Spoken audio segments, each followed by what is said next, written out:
নমস্কার সবাইকে। আমি আমাদের মাননীয় মন্ত্রী শ্রী শুক্লাচরণ নোয়াতিয়া সাহেব থেকে একটি চিঠি পেয়েছি। To the Honorable Speaker, Tripura Legislative Assembly, with your honor, I am to inform you that due to pre-scheduled commitments, I am leaving the headquarters Agartala on 1st April 2025. During my absence from the headquarters Agartala, Sudhanshu Das, Honorable Minister of ARBD, STW, etc. departments will represent on my behalf as assigned to me departments of TRP and PTG Cooperation and Welfare of Minorities, etc. departments in the current assembly session of Tripura Legislative Assembly till my return to the headquarters Agartala. Yours faithfully, Shri Shuklacharan Noatia. এখন প্রশ্নোত্তর পর্ব। সবাই জানেন প্রশ্নোত্তর পর্ব মাননীয় মন্ত্রী মহোদয় উত্তর দেবেন এবং স্টার বেসিস কোশ্চেন গুলো শর্ট নোটিস কোশ্চেন নাম্বার। প্রথম প্যানেলে ছিলেন শ্রী শৈলেন্দ্র চন্দ্রনাথ মহোদয়, উনি অ্যাবসেন্ট। দ্বিতীয় প্রশ্নটি এনেছেন শ্রী গোপাল চন্দ্র রায় মহোদয়। Sir, double star question number 2।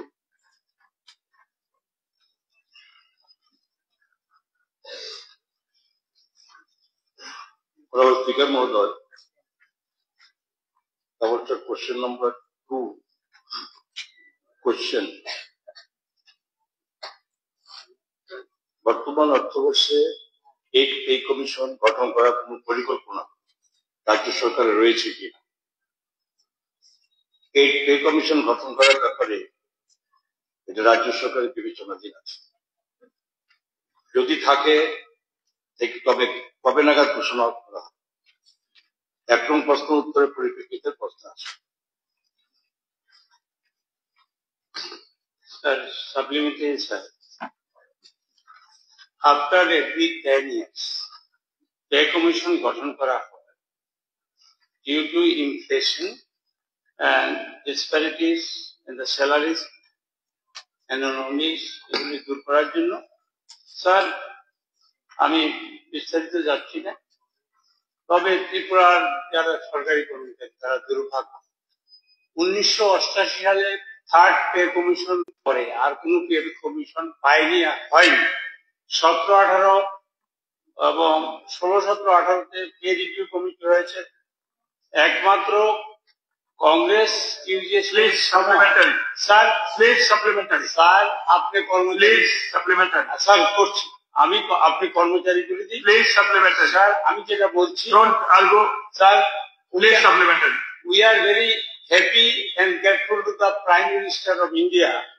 Prime minister of India already declared the 8th pay commission on 16 January 2025 এবং যেটা করেছে সেটা 1st January 26-এ এটা এফেক্ট হবে। তাইলে আমি মাননীয় মন্ত্রী মহোদয়ের কাছে বলবো এবং লিডার অফ দ্য হাউসের কাছে বলবো, naturally leader of the house announce করে পে কমিশন।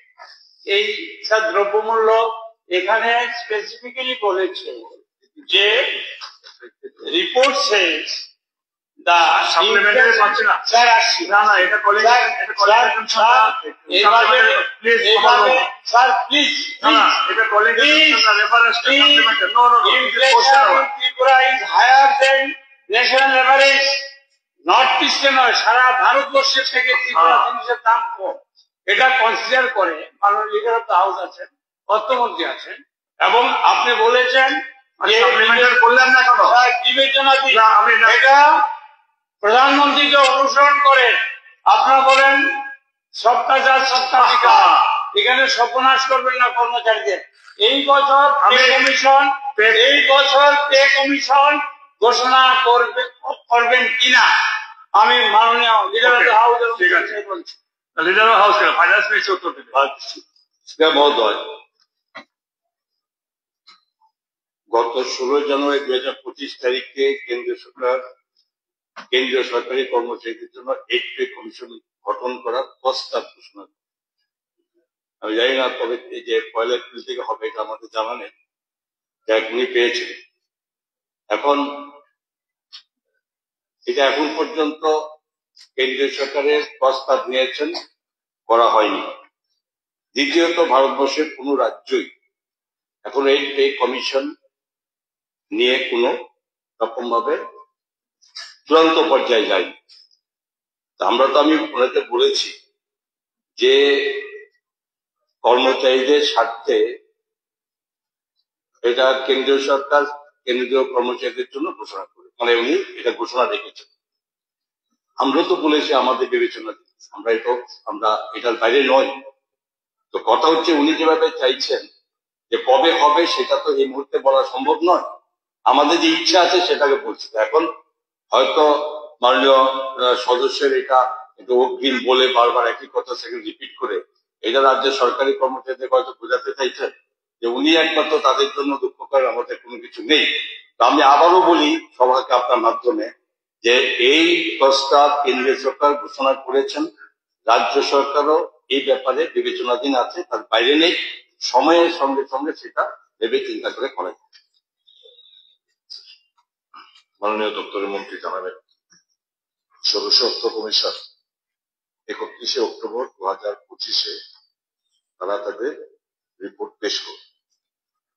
স্বাভাবিকভাবেই আমাদের রাজ্যের সরকারি কর্মচারীরা যে 22% দিয়ে আছে পাওনা, এগুলি যদি আমরা কমিটেড না করি তাহলে at the end of the day there will be the biggest losers, এবং আপনি পরবর্তী সময়ে অর্থ কমিশনকে বাধ্য করতে পারবেন না টাকা রিলিজ করার জন্য, টাকা দেওয়ার জন্য। আমার বক্তব্য হচ্ছে, এই 31/10/2025 সদস্য অর্থ কমিশন তার রিপোর্ট পেশ করার আগে আমরা এই যে 22% দিয়ে সরকারি কর্মচারীরা পাওনা, রাজ্য সরকারি কর্মচারীরা, এটা কমিটেড করবেন কিনা মাননীয় মুখ্যমন্ত্রী বলবেন নাকি অর্থমন্ত্রী বলুন। এটা মতো 16 পে কমিশন আমাদের টোটাল রাজ্যের আমরা এগুলো করেছি। 10/2025 এটা এখনো 6 মাস দূরে আছে। আমাদেরও তো বিশ্বাস, যেহেতু আমাদের রাজ্যের অর্থনৈতিক স্বচ্ছতা বা আমাদের যেটা দেখে 16 ফিনান্স কমিশন আমাদেরকে প্রশংসা করে গেছেন, আমাদেরও আমাদের সেই সমস্ত দাবিগুলো আমরা আমাদের তরফে রাখা হয়েছে। আমাদের বিশ্বাস সেগুলো হবে। আর দিয়ে কমান্য আমরা দিচ্ছি, আপনি আমাকে থামালে হবে না, তো আমার বক্তব্য রাখবেন না, আমি উঠতে উঠবো না। আমাদের কথা হচ্ছে, এই যে গুলো আমরা দেখুন দিচ্ছি, কিছুদিন হয়ে গেল মাননীয় মুখ্যমন্ত্রী করেছেন, ডিফারেন্স আছে, এবং ডিফারেন্স গুলো আমাদের ক্রমান্বয়ে কমিয়ে আনার জন্য আমাদের প্রচেষ্টা আছে। তার মধ্যে কমিশনের যেটা আমরা রেখেছি সেটা নিশ্চয়ই এটা সুরা হবে, এটা আমরা কথা বলবো। পরবর্তী প্রশ্ন এনেছেন মাননীয় সদস্য শ্রী দীপক মজুমদার মহোদয়। স্পিকার স্যার, স্টার্ট করছেন কত 3 মাননীয় অধ্যক্ষ মহোদয়, মাননীয় বিধায়ক শ্রী দীপক মজুমদার মহোদয়ের প্রশ্ন নম্বরে, ত্রিপুরা রাজ্যে বহুতল বাড়ি বা অ্যাপার্টমেন্ট গুলো মালিকদের নিউট্রিশন দেওয়া হয় কিনা? উত্তর হচ্ছে, Tripura municipal assessment and collection of property যে ট্যাক্স রুলস আছে সে অনুসারে, এবং সেটা 2016 অনুযায়ী, যারা বহুতলীয় বাড়ির যারা আছেন তাদের হোল্ডিং এ নিউট্রিশন দেওয়া হয়। কিন্তু বর্তমানে বহুতলীয় বাড়ি অ্যাপার্টমেন্ট গুলোর যারা মালিক আছেন তাদের নিউট্রিশন দেওয়া হয়। নাম্বার 2 হচ্ছে দেওয়া না হলে দেওয়া হয় না, কারণ বর্তমানে Tripura land revenue and land reforms act 1960 এবং ত্রিপুরা মিউনিসিপাল ট্যাক্স 1994 এর কোনো আইনানুগ কোনো বিধান নেই। নাম্বার 3, উক্তদের আবেদন মূলে নিউট্রিশন দেওয়ার জন্য দপ্তরের তরফ থেকে শীঘ্রই প্রয়োজনীয় উদ্যোগ নেওয়া হবে। উক্ত বিষয়টি রাজ্য সরকারের বিবেচনাধীন। অন্যান্য রাজ্যে প্রচলিত প্রথা অনুসরণ করে বর্তমান নিয়ম নীতির উপযুক্ত সংশোধন করা হবে। স্যার, মাননীয় মুখ্যমন্ত্রী যেটা বলেছেন এটা খুবই প্রয়োজনীয় বিষয়। তো আমার মাননীয় মুখ্যমন্ত্রীর কাছে আবেদন থাকবে সরকারের কাছে, যাতে যারা ফ্ল্যাটের আগরতলা শহর বা রাজ্যের বিভিন্ন জায়গায় যারা ফ্ল্যাটের মালিক আছেন তাদের জমি নিরাপত্তা এবং তাদের অধিকার রক্ষার ক্ষেত্রে আমাদের 1960 যে পিএলআর এটাকে সংশোধন করে যত দ্রুত সম্ভব ব্যবস্থা গ্রহণ করে। ধন্যবাদ। মাননীয় অধ্যক্ষ মহোদয়, এই যে সমস্যাটা, এই সমস্যার সমাধানের জন্য ভারত সরকার সম্প্রতি 152টি যে নির্বাচিত শহর সেখানে পাইলট প্রকল্প হিসেবে নকশা নামে একটা প্রকল্প শুরু করেছে। এতে করে আমাদের ত্রিপুরাতেও এর কাজ চলছে। ড্রোনের মাধ্যমে feature extraction, digital elevation modelling পদ্ধতি, তো সেই কাজগুলো এখন আমরা কয়েকটা জায়গার মধ্যে আমাদের পাইলট স্টাডি হচ্ছে। যখন সেটা হবে সম্পূর্ণ সমস্ত হরাইজন্টাল এন্ড ভার্টিক্যালি সেটা দেখা হবে, তখন জমির মালিক এবং ফ্ল্যাটের মালিক উভয়কে প্রপার্টি কার্ড দেওয়া হবে। পরবর্তী প্রশ্ন করেছেন মাননীয় সদস্য শ্রী জিতেন্দ্র মজুমদার মহোদয়। আমার শর্ট কোশ্চেন পাস নাম্বার 5। মাননীয় অধ্যক্ষ মহোদয়, মাননীয় বিধায়ক শ্রী জিতেন্দ্র মজুমদার মহোদয়, প্রশ্ন 1, শালগড়া থেকে ভদ্রা গর্জন মোড়া রাস্তাটি জনস্বার্থে অবিলম্বে সংস্কার করা হবে। শালগড়া থেকে ভদ্রা গর্জন মোড়া রাস্তাটি প্রধানমন্ত্রী গ্রাম সড়ক যোজনার মানে PMGSY 1 এর অধীনে 306 অর্থাৎ শালগড়া থেকে কিশোরগঞ্জ নামে আছে, যার দৈর্ঘ্য প্রায় 11 কিলোমিটার উপরে। রাস্তাটির কাজের দায়িত্বভার NBCC কর্তৃপক্ষের উপর ন্যস্ত। রাস্তাটির অনুমোদন 2013-14 ইংরেজি সনে পাওয়া গিয়েছে এবং নির্মাণ কাজ 31/3/2022 ইংরেজি তারিখে সম্পন্ন হয়েছে। বর্তমানে রাস্তাটি 5 বছরের রক্ষণাবেক্ষণের মেয়াদের অধীনে আছে। গত বর্ষায় তথা 2024 সালে আগস্ট মাসে ভারী বৃষ্টিপাতের কারণে এই হদ্রা গর্জন মোড়া এবং শিলাঘাটির বেশ কিছু জায়গা সম্পূর্ণরূপে বন্যার জলে ডুবে যাওয়ার ফলে মারাত্মকভাবে এই রাস্তাটি ক্ষতিগ্রস্ত হয় এবং সড়ক যোগাযোগ ব্যবস্থা সম্পূর্ণভাবে বিচ্ছিন্ন হয়। জরুরি ভিত্তিতে NBC সংস্কারের কাজ নিয়েছে, কিন্তু সেটা টেম্পোরারি করেছিল। তবে বর্তমানে রাস্তার অবস্থা ভালো নয় এবং যানবাহন ও পথচারীদের চলাচলের খুবই অস্বস্তিকর। NBCC বর্তমানে রাস্তাটি সম্পূর্ণ ভালোভাবে মেরামতের জন্য জরুরি পদক্ষেপ নিয়েছে। প্রশ্ন 2, হলে কবে নাগাদ হবে বলে আশা করা যায়? উক্ত রাস্তাটি এপ্রিল মাসে অর্থাৎ 2025-এ সংস্কার করা হবে বলে আশা করা যাচ্ছে। প্রশ্ন না হলে কারণ 2 নম্বর প্রশ্নের উত্তরের সাপেক্ষে এই প্রশ্ন আসে না। স্যার, মাননীয় মুখ্যমন্ত্রী তথা পূর্ত দপ্তরের মাননীয় মন্ত্রী যে কথা বলেছেন তার জন্য অসংখ্য ধন্যবাদ জানাই। কিন্তু রাস্তাটি এত বেহাল অবস্থা, স্যার ওনার বক্তব্যের মাধ্যমে বলেছেন রাস্তার অবস্থাটা এখন চলাচলের এমন অবস্থা, এখান দিয়ে প্রায় প্রতিদিনে কোনো না কোনো অ্যাক্সিডেন্ট হয় এবং রাস্তাটি এত গুরুত্বপূর্ণ। এটা মেলাগড় হয়ে কিশোরগঞ্জ, হদ্রা, গর্জনমুড়া হয়ে উদয়পুর গোমতী ডিস্ট্রিক্ট হসপিটালের সাথে যেমন কানেক্টিভিটি আছে এবং উদয়পুর শহরের সাথেও করতে পারে এবং বাগমাজি রেল স্টেশন তার সাথেও তার যোগাযোগ আছে। সুতরাং এই রাস্তাটি অত্যন্ত গুরুত্বপূর্ণ। এই কারণে যদি রাস্তাটি সংস্কার তো করবেন বলেছেন, এই জন্য ধন্যবাদ জানাই।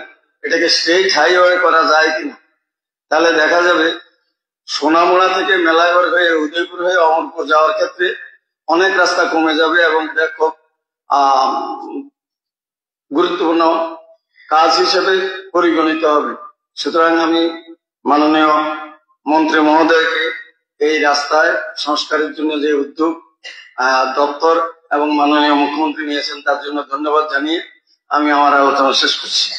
মাননীয় সদস্য Supplementary, sir. Supplementary, sir.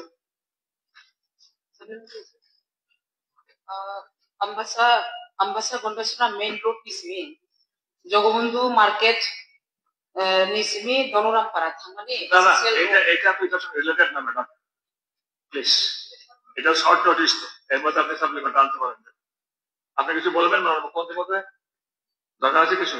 না, এই যে রাস্তাটা এটা নিয়ে কিন্তু অনেক আগেই কমপ্লিট হতো, কিন্তু ওখানকার লোকাল যারা ছিল, লোকালিটির যারা, ওনারা কিছু ওই ক্রস ড্রেন ইত্যাদি, তারপরে রিটেনিং ওয়াল এ নিয়ে বাধা দেওয়ার পরে কিন্তু কাজটা দেরিতে হয়, পরবর্তী সময় কাজটা সম্পূর্ণ হয়েছে। তো এখন যে অবস্থা আমি বললাম, ফ্লাডের কারণে রাস্তাটা খারাপ হয়ে গিয়েছে, এবং আমি স্বীকার করি যে রাস্তাটা বেহাল অবস্থা, এবং যারা এখানে কাজ করছে তাদেরকে নির্দেশ দেওয়া হয়েছে ইমিডিয়েটলি যেন কাজটা সম্পূর্ণ হয়। আর স্টেট যে উনি বলেছেন স্টেট হাইওয়ে, সেটাও পরবর্তী সময় দেখতে হবে। ঠিক আছে, পরবর্তী প্রশ্নকর্তা হচ্ছেন শ্রী অভিষেক দেব রায় মহোদয়।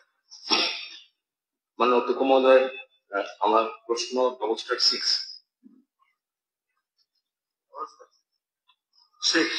মাননীয় অধ্যক্ষ মহোদয়, আমি বিধায়ক শ্রী অভিষেক দেব রায় মহোদয় প্রশ্নে মাতাবাড়ি বিধানসভার অন্তর্গত উদয়পুর আর অমরপুর রোডস্থিত মধ্যপাড়া টু ব্রহ্মাছড়া পর্যন্ত লিঙ্ক যেটা 036 রাস্তাটি বেহাল অবস্থা নিরসনে দপ্তরের কোন পরিকল্পনা আছে? উত্তর হচ্ছে Madhyapara to Brahmachhara link number L036 রাস্তাটি গোমতী জেলার মাতাবাড়ি ব্লকের অন্তর্গত। এটাও PMGSY 1 এর প্রকল্পে 2013-14 সালে ভারত সরকারের গ্রামোন্নয়ন মন্ত্রকের অনুদান প্রাপ্ত। রাস্তাটির অনুমোদিত দৈর্ঘ্য প্রায় 2.643 কিলোমিটার এবং দৈর্ঘ্য হচ্ছে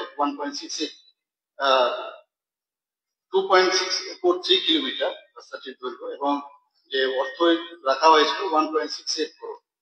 ত্রিপুরা রাজ্যে PMGSY নির্মাণ কাজ এবং তার সঙ্গে 5 বছরের রক্ষণাবেক্ষণের জন্য ভারত সরকার, ত্রিপুরা সরকার এবং NGCC মধ্যে একটা ট্রাইপার্টিট একটা এগ্রিমেন্ট হয়। সেই চুক্তি অনুযায়ী যে গোমতী জেলার PMGSY এর কাজ NGCC-র উপর ন্যস্ত করা হয়েছিল, সেইভাবে ওনারা কাজের দায়িত্ব ভার তাদের উপর দেওয়ার পরে ওনারা কাজ সেখানে শুরু করেছে।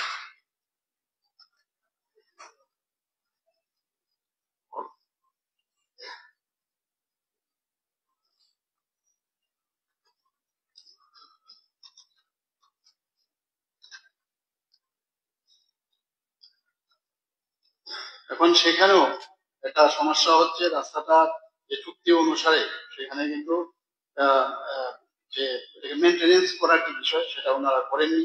তার জন্য দপ্তর থেকে আমরা 29/11-24 আমরা একটা ক্যাবিনেট ডিসিশন নিই, as is ওয়ের is basis PWD RNB, সেই অনুসারে এখানে যে কন্ডিশন আছে সেটাকে আবার নর্মাল অবস্থায় ফিরিয়ে আনার জন্য একটা জয়েন্ট ফিল্ড ভেরিফিকেশনও হয়েছে, সেভাবে সেখানে কাজ হচ্ছে। PMGSY এর নির্দেশ অনুযায়ী, যেটা আগেও আমি বলেছি, 5 বছরের তাদের মেনটেনেন্স করার কথা, এবং সেই অনুযায়ী সেটা কাজ করছে। সাপ্লিমেন্টারি স্যার, প্রথমে ধন্যবাদ জানাই, যেহেতু রাস্তাটার গুরুত্ব অনুধাবন করে এটাকে মেনটেনেন্সের জন্য অলরেডি নির্দেশ দেওয়া হয়েছে। আমি মাননীয় মুখ্যমন্ত্রী মন্ত্রীকে ধন্যবাদ জানাই। সারা রাজ্যে আমার বিধানসভা এলাকাতেও অনেক রাস্তা হয়েছে এবং আমাদের জেলাতেও অনেক রাস্তা নতুন রাস্তা হচ্ছে, তার জন্য অসংখ্য ধন্যবাদ জানাই মাননীয় মুখ্যমন্ত্রীকে। এই রাস্তাটি আমরা যদি পলিটেকনিক কলেজে যাওয়ার জন্য এবং আমাদের এখন যে কেবি হয়েছে কেন্দ্রীয় বিদ্যালয় সেখানে যাওয়ার জন্য, এবং অমরপুর থেকে মাতাবাড়ি যাওয়ার বাইপাস রোড হিসাবেও এটি ব্যবহৃত হয়। তো এখানে প্রায় 1.5 থেকে 2,000 লোক প্রতিদিন যাতায়াত করে। যদি তাড়াতাড়ি কাজ শুরু হয় তাহলে মানুষ খুব উপকৃত হবে। ধন্যবাদ। ঠিক আছে, এখন তারকা চিহ্নিত প্রশ্নের নাম্বারগুলো বলবো। শ্রীমতী স্বপ্না বর্মা মহোদয়া। হামবাই স্যার, আমি কোয়েশ্চন নাম্বার স্টার 115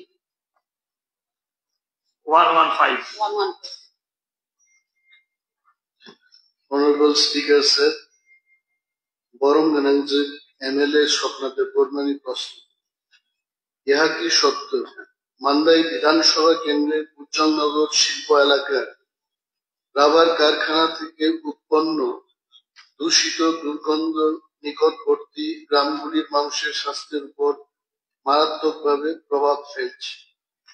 উত্তর: হ্যাঁ, বিষয়টি সত্য এবং এটি ত্রিপুরা রাজ্য দূষণ নিয়ন্ত্রণ পর্ষদের নজরে এসেছে। 2 নম্বর প্রশ্ন, সত্য হলে এই সমস্যা নিরসনে পরিবেশগত নিয়মে দুর্গন্ধ দূষণ মুক্ত করার কোন পরিকল্পনা দপ্তরের আছে কিনা? মাননীয় স্পিকার মহোদয়, পরম গণাঙ্গের যিনি মেম্বার অফ লেজিসলেটিভ অ্যাসেম্বলি নাং সারান মুজু উজ্জলনগর যিনি যে শিল্প কারখানা এলাকাও রাবার ফ্যাক্টরি দংমানি আ ফ্যাক্টরি থেকে যে দুর্গন্ধ তার ভাই দङ আবনো বন্ধ খাইয়েন বাকি দপ্তরনি সুনির্দিষ্ট পদক্ষেপ দङ আ পদক্ষেপ দাম। 1 নম্বর অঙ্কা, রাবার ফ্যাক্টরি থেকে যে সমস্ত ওয়েস্ট ওয়াটার আবো ভাইমানো প্রাইমারি ইফ্লুয়েন্ট ট্রিটমেন্ট প্ল্যান নি বিসিঙ্গ পরিশুদ্ধ ক্লাই তে কাইসা পাইপো প্রহরজাগু কমন ইফ্লুয়েন্ট ট্রিটমেন্ট প্ল্যান যেটা Tripura industrial development corporation limited বাই ক্লাইজাগি দङ। আমো ক্লাইনারি পরে যে সমস্ত ফ্যাক্টরি নি তৈয়ার হলো আবুনি স্যাম্পল को टाइम टू टाइम जों कालेक्ट खालायो आ सैंपल रो टेस्ट खालायजागौ। सैंपल जुदि पल्यूशन नि मात्रा गोबां जों नुगोंखाय बरनो जों नोटिस नि विभिन्न सिस्टेम दङ।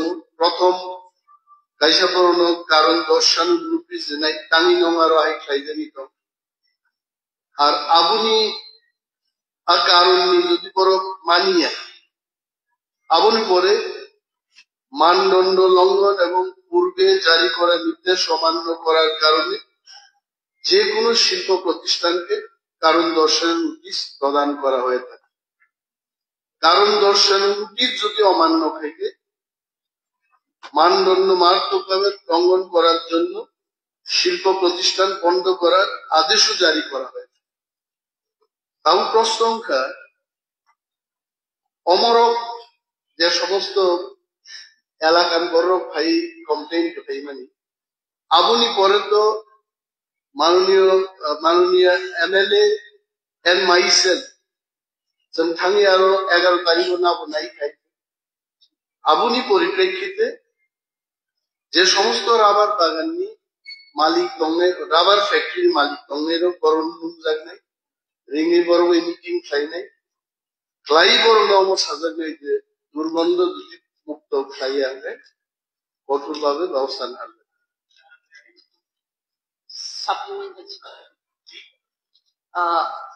হামবাই স্যার,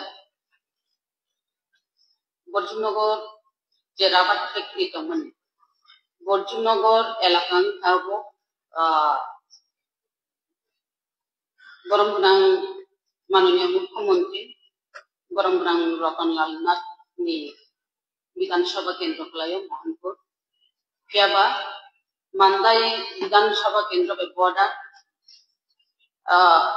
आं पयनानि मुसुंगो गरम गोनां माननीय मंत्री महोदयनोबो बबो बिनि जेहेतु विधानसभा एलाका खलायमाबा बबो किसा चेरी नायनानि मुथुन काममाले जेमुनाम आराबाद फैक्ट्रिनि supplementary madam supplementary sir rubber মোনামनि बागै एलाकानि बर' रक्तमोन खुबै कष्ट मोय दंखा मोनामनि बागै शुधु मोनामसिनिया मोनाम मोनाम सह्य केबो खालाय खालायमेनो जा अमाहाय मोनाम राबादनि आरो শুধু মোনামিয়া থাম্পুই চাপু রগ থাম্পুই রগ পর্যন্ত ফাইও অবপুকুর থাম্পু ফাই মেলে যখন ওয়াতই ওয়াও কিছু সময় গানগাই থেমাই রখাইও ও থেমাই রখাই গানগাই গুন্ডা সিঁড়ি পর্যন্ত মাইনা যাও আউন বাকি স্যার যেসব দই মানসাক আরাবাক যে মোনাম আরাবাক ক্ষেত্রিনি যে মোনাম ন দতি নরই ইমান খানকাই এলাকানি বরফ নিবাগে খুবই সুবিধা নাই শুধু এলাকা সিং সড়কে আমনা তিনি অর্ব দুর্গা চৌধুরী ভাই জায়গাও পর্যন্ত অমনাম খাইও এমনকি তিনি যে এমএলএ হস্টেল দুইবার আং ও বাহাयनो मानखा गामियाव लांनानै बाहाय अ सिनिया पियाबा आं आरो थाङो गुजुं नगराव थाङो अ बाहाय जे स्मेल न आं साइनांखा जे अ रादा दिमोनानै চিনরও বাহাই ফাইও স্যার ঠিক আছে এবার আপনি কোশ্চেনটা করবেন ও বাহাই রক দতি মুক্ত খাইমা গামিতাই যাও এলাকাবাসীর বাদে পুকুর মুক্ত নাই অব স্যার নিজিব থাঙে নাইকা যে আর হাকর মানি দমানি দতি দাसिमबो सार सारबानि लगे हामबाय जे मिटिं खायो नाय रिंगि मिटिं खायो रिंगि कक साना निनाय दति खालायगे जाव हामबाय স্যার সাপ্লিমেন্টেশন বলে রঞ্জিত বলে স্যার যে জায়গাটা এই দুর্গন্ধটা ছড়াচ্ছে সেই গ্রামের নামগুলো আমি একটু বলছি রঞ্জিত স্যার আপনি একটু এক মিনিট আমি বেশি নেব না স্যার 1 মিনিট সেটা হলো মহেশ রঞ্জিত হ্যাঁ sir question not for minute না স্যার আমি কোয়েশনে আমি সাপ্লিমেন্ট কোয়েশন আছে সাপ্লিমেন্টারি করে ওইখানকার জনগণ আমার এখানে আসলো তারা মুভমেন্ট করার জন্য চেষ্টা করছিল আমি বলছি না এটা মুভমেন্ট করা যাবে না ওইটা আমাদের আলোচনা হবে কোন কোন গ্রামের লোক আমার কাছে আছে এটা আমি শুধু আপনাকে হাউস আমি পরে শোনাবো এটা মহেশ মারা তারা আপনি জিনিসটা বুঝতে পারছেন না আপনার কথাটা শুনুন রঞ্জিত ডোন্ট বি হারি কথাটা শুনুন মন্ত্রী মহোদয় সব জানেন স্যার এখন আমার কথাটাকে দয়া করে শুনুন একটু পেশেন্স শেয়ারিং আপনি যেটা বলার সাপ্লিমেন্টে করে বাকিটা কোন কোন গাঁওসভার মানুষ এসে মিনিস্টার সাহেবের চিঠিতে জানিয়ে দিন আচ্ছা স্যার আমি কোয়েশ্চেন করছি স্যার ওইখানে যে ওই কোম্পানির যে ভিতরে জলটা বাইরে অন্যান্য এখানে যাদের জমি আছে সেখানেও আছে জলটা এবং খুব দুর্গন্ধ আমি রিসেন্টলি সেখানে গিয়েছি এবং এখানে দুর্গন্ধ থাকার মানে অবস্থা খুব আর এটা তাড়াতাড়ি যদি না হয় ওইখানে লোকাল পিপুলরা বলছে আমাদেরকে রাস্তা নেবে মুভমেন্ট করতে হবে আর এটার বিরুদ্ধে আন্দোলন করতে হবে এটা বলছে সুতরাং আমার একটা অনুরোধ থাকবো যে এটা অবিলম্বে দূষণ নিয়ন্ত্রণ পরিষদ অথবা আনুষ্ঠানিক টেকনোলজি যে মাধ্যমে হোক এটা অবিলম্বে এটা দূষণটা দুর্গন্ধটা বন্ধ করবেন ঠিক আছে মাননীয় অধ্যক্ষ মহোদয় মাননীয় সদস্য রঞ্জিত বাবু যেটা বলেছেন এটা আসলে সত্য I personally have gone there. আমি দেখেছি যে প্রাইমারি ইফ্লুয়েন্ট ট্রিটমেন্ট প্লান্ট এই ফ্যাক্টরি গুলো সেন্ট্রাল যেখানে ট্রিটমেন্ট হয় সেখানে পাঠানোর কথা but they are not doing so আমি হঠাৎ করে গেলাম এবং প্রশ্ন করলাম কেন এই জলগুলো এখানে আপনারা খোলাখুলি ভাবে ছেড়ে দিয়েছেন So they could not answer. তো এইটার একমাত্র উপায় হচ্ছে যে they have to be called, আলোচনা করতে হবে এবং for 10-15 years এইভাবেই চলছে এবং আমার যাওয়ার পর আমি শুনলাম যে 50% দুর্গন্ধ এটা কমে গেছে কারণটা কি because from next day they started taking action আমি হাউসের অবগতির জন্য বলছি there is one rubber factory called Alve Rubex Private Limited এদের ওইখানে দুর্গন্ধ নেই আমি গিয়ে জিজ্ঞেস করলাম কেন দুর্গন্ধ নেই এখানে তোমাদের কি কোনো ধরনের টেকনোলজি ইউজ করছো কিনা then they have shown me one very latest technology যেটাকে বলে তারা স্ক্রাবার দুর্গন্ধটাকে জলের সাথে মিশিয়ে মানে যত উচ্চতা এটা ছেড়ে দেওয়া হয় তারপর সেখানে দেখা যায় ইউজিং দ্যাট টেকনোলজি দুর্গন্ধ সেখানে থাকে So now I will request all these factories, we call করবো ইন্ডাস্ট্রি লোক থাকবে সেখানে, আমি ওনাদের বলবো যে অন্তত আপনারা এই রোবেক্স প্রাইভেট লিমিটেডের যে টেকনোলজি এটা ব্যবহার করবেন এবং পাইপ দিয়ে সেন্ট্রাল ইনফ্লুয়েন্ট ট্রিটমেন্ট প্লান্টে পাঠানোর যে ব্যবস্থা এটাকে সঠিকভাবে করাতে হবে। কারণ সেখানে গিয়েও আমি যখন খবর দিলাম বলেছে যে 500 কিলোলিটার প্রত্যেক দিন প্রসেসিং হওয়ার কথা, কিন্তু সেইখানে হচ্ছে মাত্র 220 থেকে 225। তাহলে বাকি জলগুলো যাচ্ছে এটা বাইরে ছেড়ে দেওয়া হচ্ছে। তো বিল টেক, আমি হাউসকে বলছি it is not very difficult, assembly সেশনের শেষে মিটিং করে মালিকদেরও বলবো, again I will go personally, আপনাদেরও আমন্ত্রণ করবো। I think we can tackle this, এটা কোনো কঠিন সমস্যা নেই। Thank you. পরবর্তী প্রশ্ন এনেছেন মাননীয় সদস্য শ্রী রঞ্জিত দেববর্মা মহোদয়। মাননীয় স্পিকার স্যার, আমার স্যার কোয়েশন নম্বর হচ্ছে 125।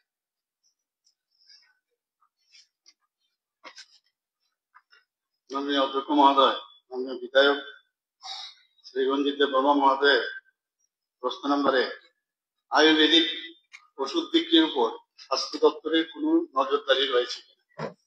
উত্তর হচ্ছে আয়ুর্বেদিক ওষুধ বিক্রির উপর রাজ্যের স্বাস্থ্য দপ্তরের সম্পূর্ণ নজরদারি রয়েছে।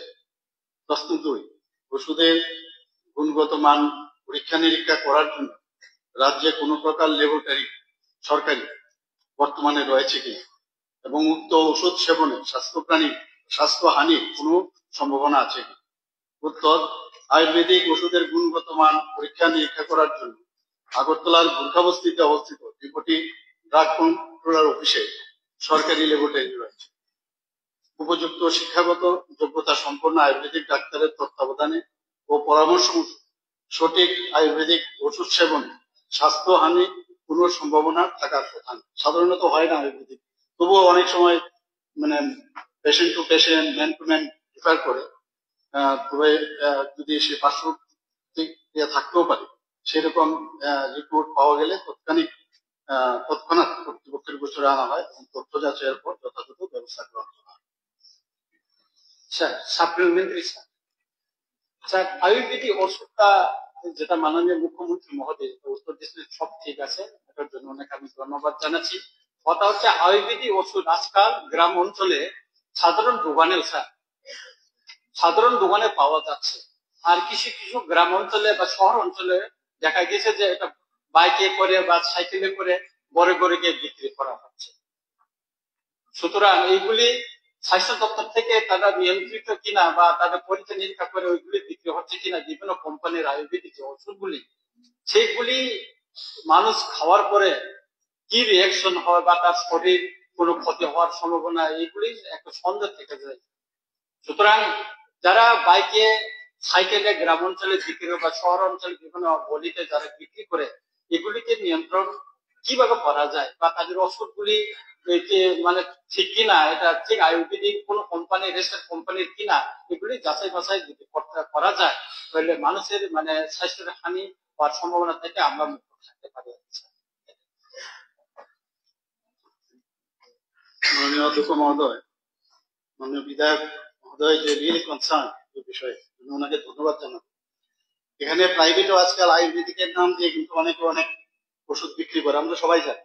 কিন্তু স্বাস্থ্য দপ্তরকে নির্দেশ দেওয়া হয়েছে এবং স্বাস্থ্য দপ্তরের মাধ্যমে যে ডেপুটি ড্রাগ কন্ট্রোলার অফিসে নিয়মিত কিন্তু এই ধরনের খবর না পেলেও বেসরকারিতেও যারা বিক্রি করে সেখানেও ওনারা যান এবং টাইম টু টাইম ওনারা ল্যাবরেটরিতে নিয়ে এসে সেটা পরীক্ষা করে।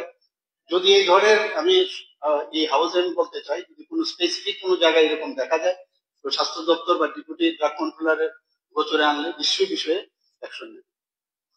পরবর্তী প্রশ্ন এনেছেন মাননীয় সদস্য শ্রী গোপাল চন্দ্র রায় মহোদয়। Admitted question number 135.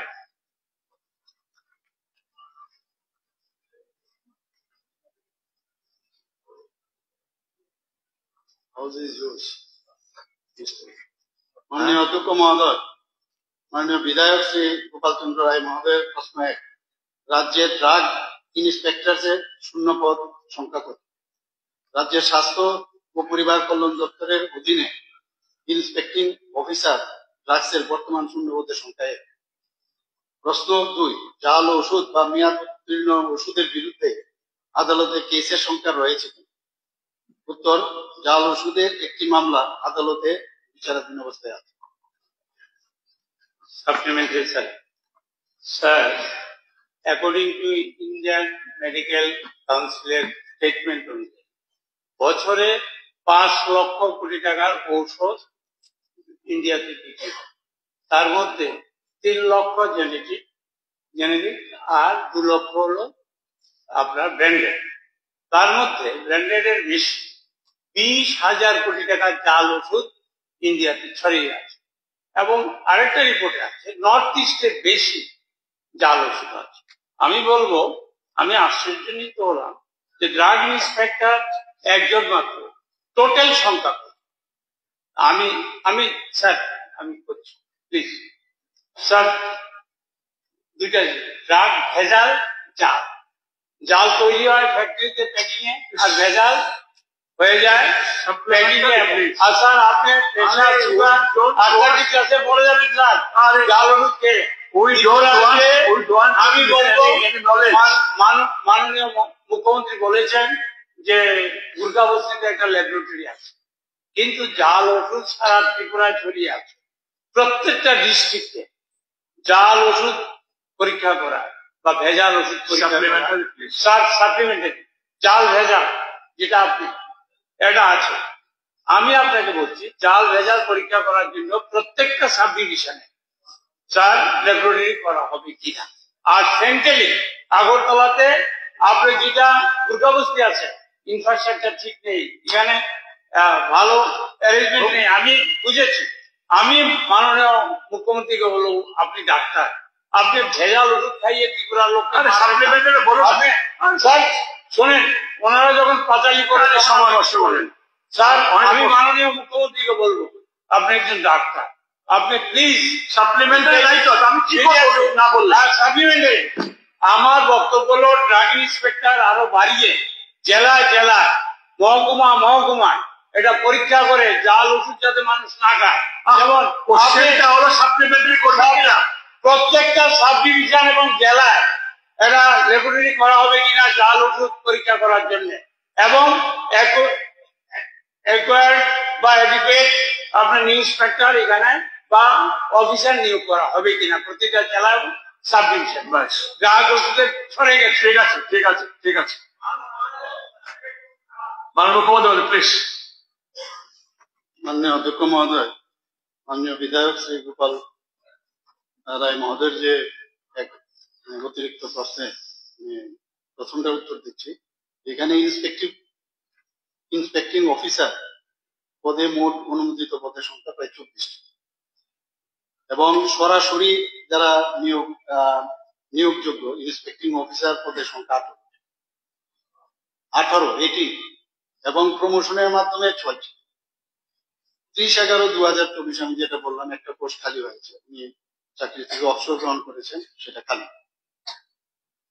আর এখানে আপনারা সবাই বর্ধমান ফার্মার ঘটনা আপনারা সবাই জানেন। এর আগেও কমিউনিস্ট জমানাতে বর্ধমান ফার্মা নিয়ে বিরাট ঘটনা, সেটা এখনো কিন্তু মানে ইনভেস্টিগেশন চলছে।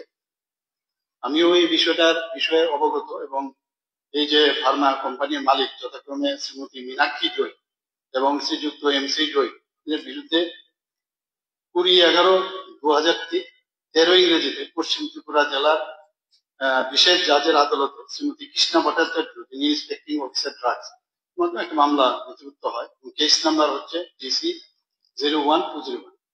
এখন এটা 21/1/2025 তারিখে যারা সম্পন্ন হয়েছে, এবং পরবর্তী শুনানি 5/5/2025 হবে। বাকি আপনি যেটা বললেন, এতগুলো ইন্সপেক্টর আছে, তাই আরো দেওয়া যায় কিনা, আর স্পেসিফিক যদি আপনার কাছে খবর থাকে যে ওই জায়গায় ভেজাল মানে ওষুধ, তাহলে আমাদের গোচরে আনবে নিশ্চয়ই আমরা দেব। পরবর্তী এতগুলো অফিসার আছে, তো সবাই সব জায়গার মধ্যে ডিস্ট্রিবিউশন তো আছে। পরবর্তী প্রশ্ন করতে হচ্ছে কুমার রিয়ান। ফিলিপ কুমার আমাকে বলবেন আপনি Philip Babu sir star question number 228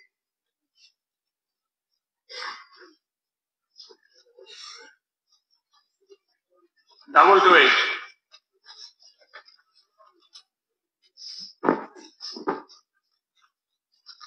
Program Square sir, program MLN Sumuka. Is there any plan to promote Kozagri dance at national and international platform performed by the Riang Group Community PTC tribe? Answer, sir. Yes, this institute has a plan to promote Kozagri dance at national and international platform promoted by the Riang Group Community PTG tribe of Tripura. 2 number question, sir. If so, when? Answer 5. This institute has a plan to organize national level culture program on social culture based on Kozagri dance EBTG from 9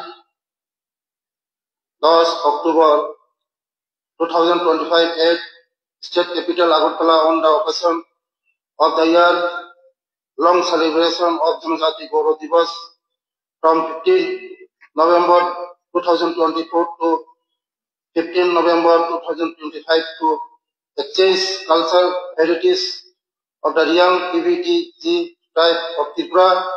This institute has already performed model and template on Kozagri dance PBTG of Tripura for Adi Sanskriti project worldwide digital platform on different tribal art form of the community.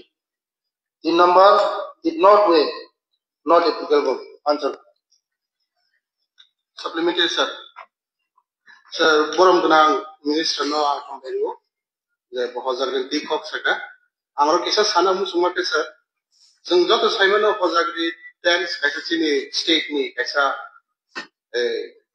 as a pride, Borok, international level, and state level of Chini Tripura's right to me, whom we pick up. Sir, Oran Kisa Sana Musu, sir, the Kozagri team, Borok, I saw performance in and take part of the Pondosana Borok Nango, Karo musician Butongo, in case the Buri Borok, the Buri Borok, Barot ni, Tero Posolising, Borok, start free. Ika Borok, 24 বা 25 বছর ধরা dance perform খাই কে আর সময় পর education পর লেখা পড়া disturb হলো কে লগে লগে পর নি ফাইনান্সিয়াল বহু প্রবলেম হয় কে আং সিনাল মুসুমাকে স্যার বংনি বাগে যে পারফরম্যান্স খাই তোমায় আর্টিস্ট বিভাগে ডিপার্টমেন্ট নিয়ে বা গভর্নমেন্ট নিয়ে কোনো মান্থলি অনারিয়াম রেজাল্ট বগে দে ওয়ান সুমুং তম বা বড় মুসাপাই বড় যখন 23-24 ইয়ার্স এর পরে রিটায়ার না হতে কোনো পয়সা ফাইনান্সিয়াল অ্যাসিস্ট্যান্ট নাম সাম পয়সা নানি তমবে তো ইনকে অমন লগে আন্তে সানামুস স্যার সত্যরাম রিয়া যত সাইমন বকাইসা রিনোন আর্টিস্ট ত্রিপুরানি ব পদ্মশ্রী অ্যাওয়ার্ড মাখা থাঙ্গা দালং বাই দেনি চন্দ্র জমাতিয়ানি পরে কে Kozagri Dance Academy all over Tripura sir kaisa sini sitongo amo sante Bichandra Bonwo ke angkoyu department nini Dhalai district এবং North district of the Dance Academy khainani bande basu hambai supplementary sir Kozagri ড্যান্সটা হচ্ছে আমাদের ত্রিপুরার গর্ব এটা উনি বলেছেন ঠিক এর সঙ্গে স্যার আমি এটাও বলতে চাই এই বছর মানিতা ডান্সটা দিল্লিতে সর্বভারতীয় যেটা ফক ডান্স যেটা হয়েছিল সেখানে আমাদের ত্রিপুরাটা এখানে পুরস্কৃত হয়েছে তৃতীয় স্থান দখল করেছে এটা খুব গর্বের বিষয় Kozagri ড্যান্সের সঙ্গে আমাদের মামিতা এবং গরিয়া আরো মশক সুলমানি, এগুলো কতগুলো ত্রিপুরীদেরও অনেক ড্যান্স আছে, সেটাকেও যেন ন্যাশনাল লেভেল এবং ইন্টারন্যাশনাল লেভেলে যাতে পাঠানো যায়, সেটাও মানে একসঙ্গে যদি করা হয় তাহলে খুবই ভালো হবে এবং আমাদের ত্রিপুরা রাজ্যের গর্ব হবে বলে আমরা মনে করি।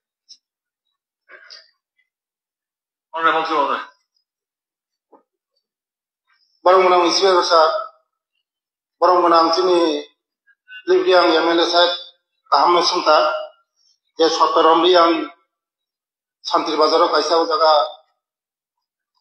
school tonggo, ebus tanggo morok tebo ono subdivision logo barang menang nih semani. Taklai bosoro jeng budget logo rom jaga sar abang no, bus tanggo wan sunai sar, amai. মাননীয় মন্ত্রী মহোদয়, এই হজাগের নৃত্য কিংবা যেগুলো বললেন এগুলো সম্পর্কে কিছু কিছু সম্যক ধারণা আছে আমার।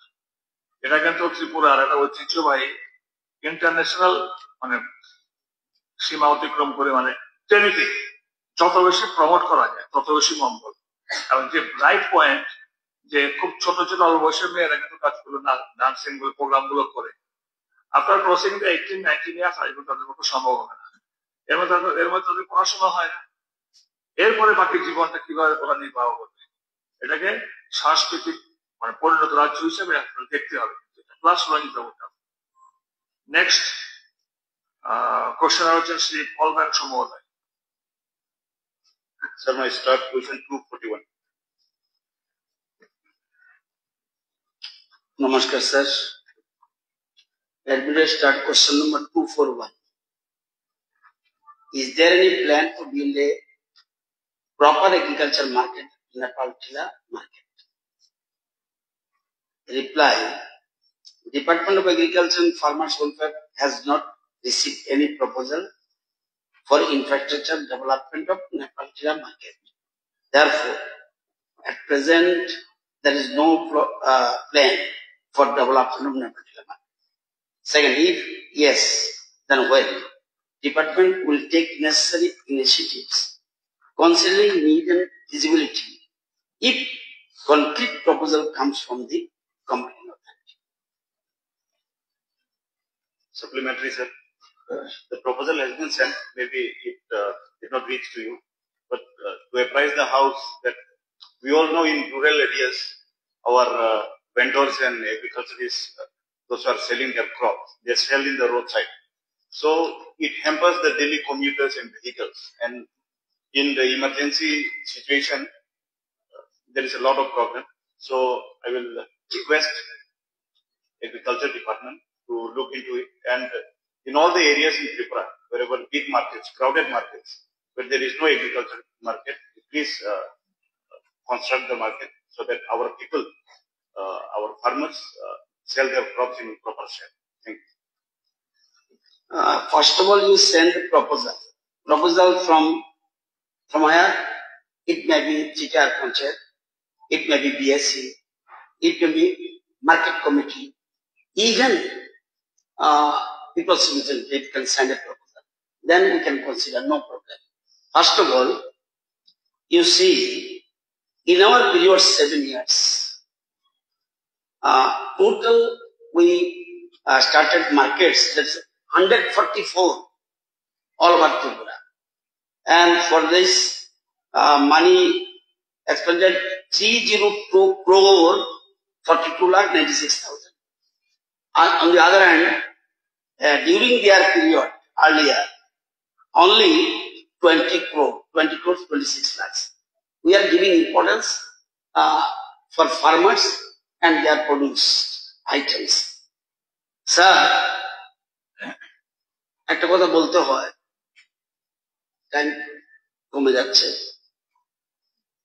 জীবনের লক্ষ্য কি? যখন ছোট ছিলাম সবাই, আমি যখন স্কুলে পড়তাম, এখনো যারা পড়ে, রচনা লিখতে গিয়ে বলতো ডাক্তার হবো, শিক্ষক হবো, ইঞ্জিনিয়ার হবো, প্রফেসর হবো, IPS, TCS, লয়ার, জাজ হবো। কোন কৃষকের ছেলে কি বলতো আমি কৃষক হব? অথচ আপনি কোটিপতি, সকালবেলা ঘুম থেকে উঠলে কতক্ষণ পরে যখন আপনার ক্ষুদা লাগবে তখন কৃষক ক্ষুদ্র হয়ে যাবে। কোনদিন কৃষকদের বিধান গভর্নমেন্ট স্বাধীনতার পর কোনদিন কৃষকদের গুরুত্ব দেয়নি।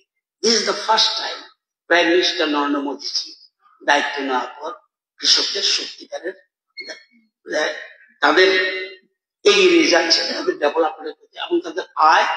আজকে সেই জন্যই বিক্রয় বিযোগ পানিসাগরের Rajesh Das master degree pass বলছে না আমি চাকরি যাব না, আমি কৃষি কাজ করব। এই যে জিনিসটা, সুতরাং আপনি যেটা বলছেন নিশ্চিন্ত থাকুন, প্রপোজাল আসলে এবারও আপনি জানেন কতগুলি মার্কেট আপনার ডিস্ট্রিক্টেই,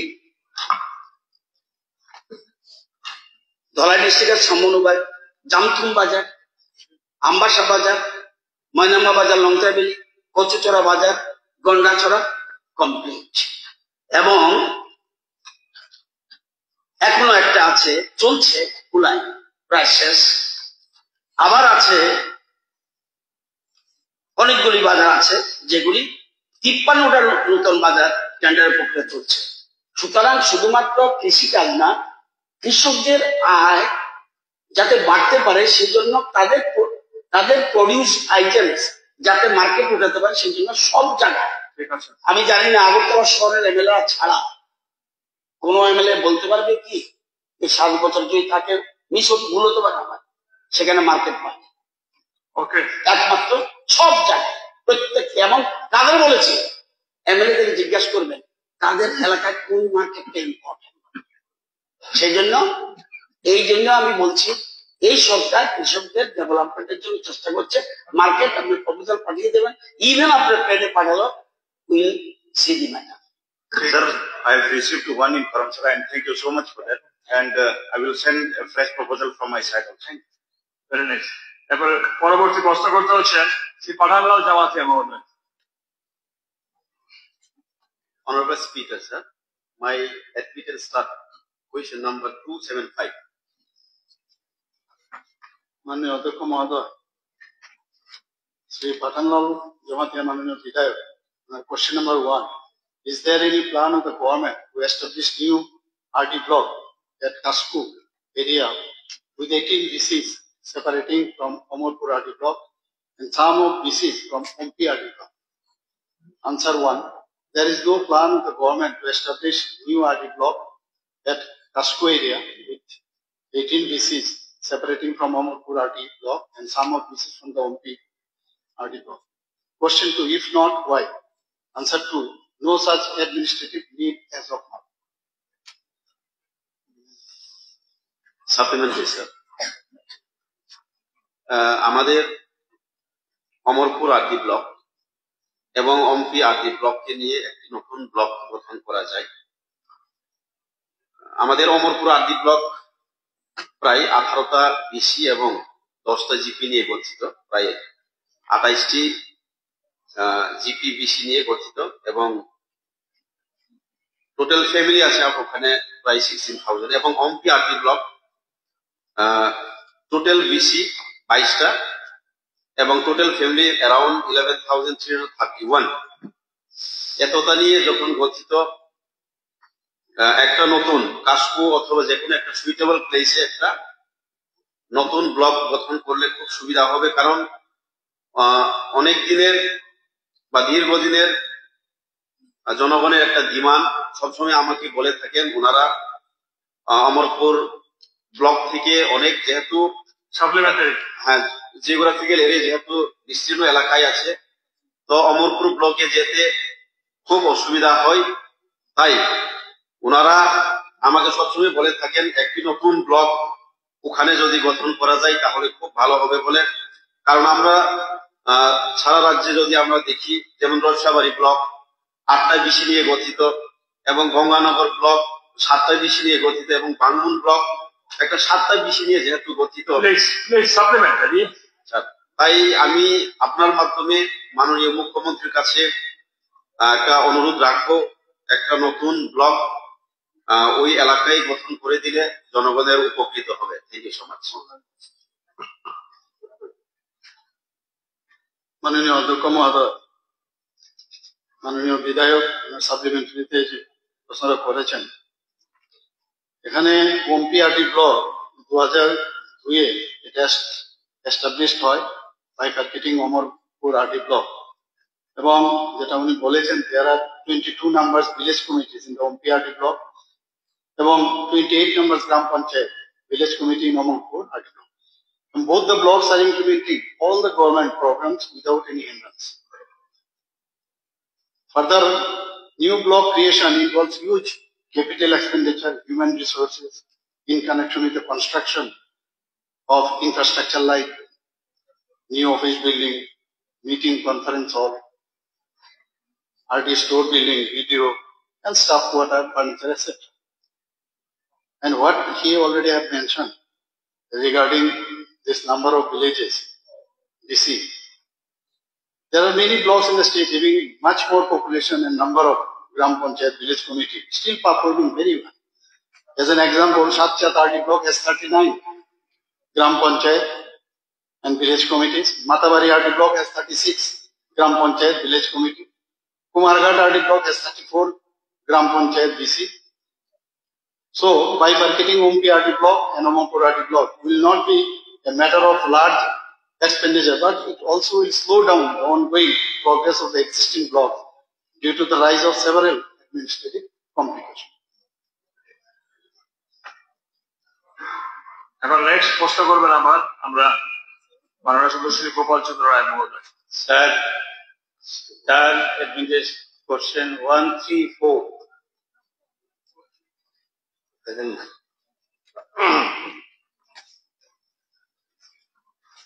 অধ্যক্ষ মহোদয়, কোশ্চেন নম্বর 134, প্রশ্ন 1, 2023-24 সালে বাজেটে কেন্দ্রীয় সরকার কর্তৃক পদে অর্থ সম্পূর্ণ ব্যয় করতে পারেনি এমন কোন দপ্তর রয়েছে? উত্তর, এখন পর্যন্ত প্রাপ্ত তথ্য অনুযায়ী 2023-24 সালের বাজেটে কেন্দ্রীয় সরকার কর্তৃক পদে বিভিন্ন সেন্ট্রালি স্পন্সর্ড স্কিমে 29 ফেব্রুয়ারি 2024 পর্যন্ত প্রাপ্ত অর্থ ব্যয় করেছে, কিন্তু মার্চ 2024 মাসের শেষের দিকে প্রাপ্ত অব্যয়িত অর্থ 2024-25 অর্থ বছরে ব্যয় হয়েছে কত? প্রশ্ন 2, থাকা অব্যয়িত টাকা কেন্দ্রে ফেরত গিয়েছে কিনা? কোন টাকা কেন্দ্রে ফেরত যায়নি, কত?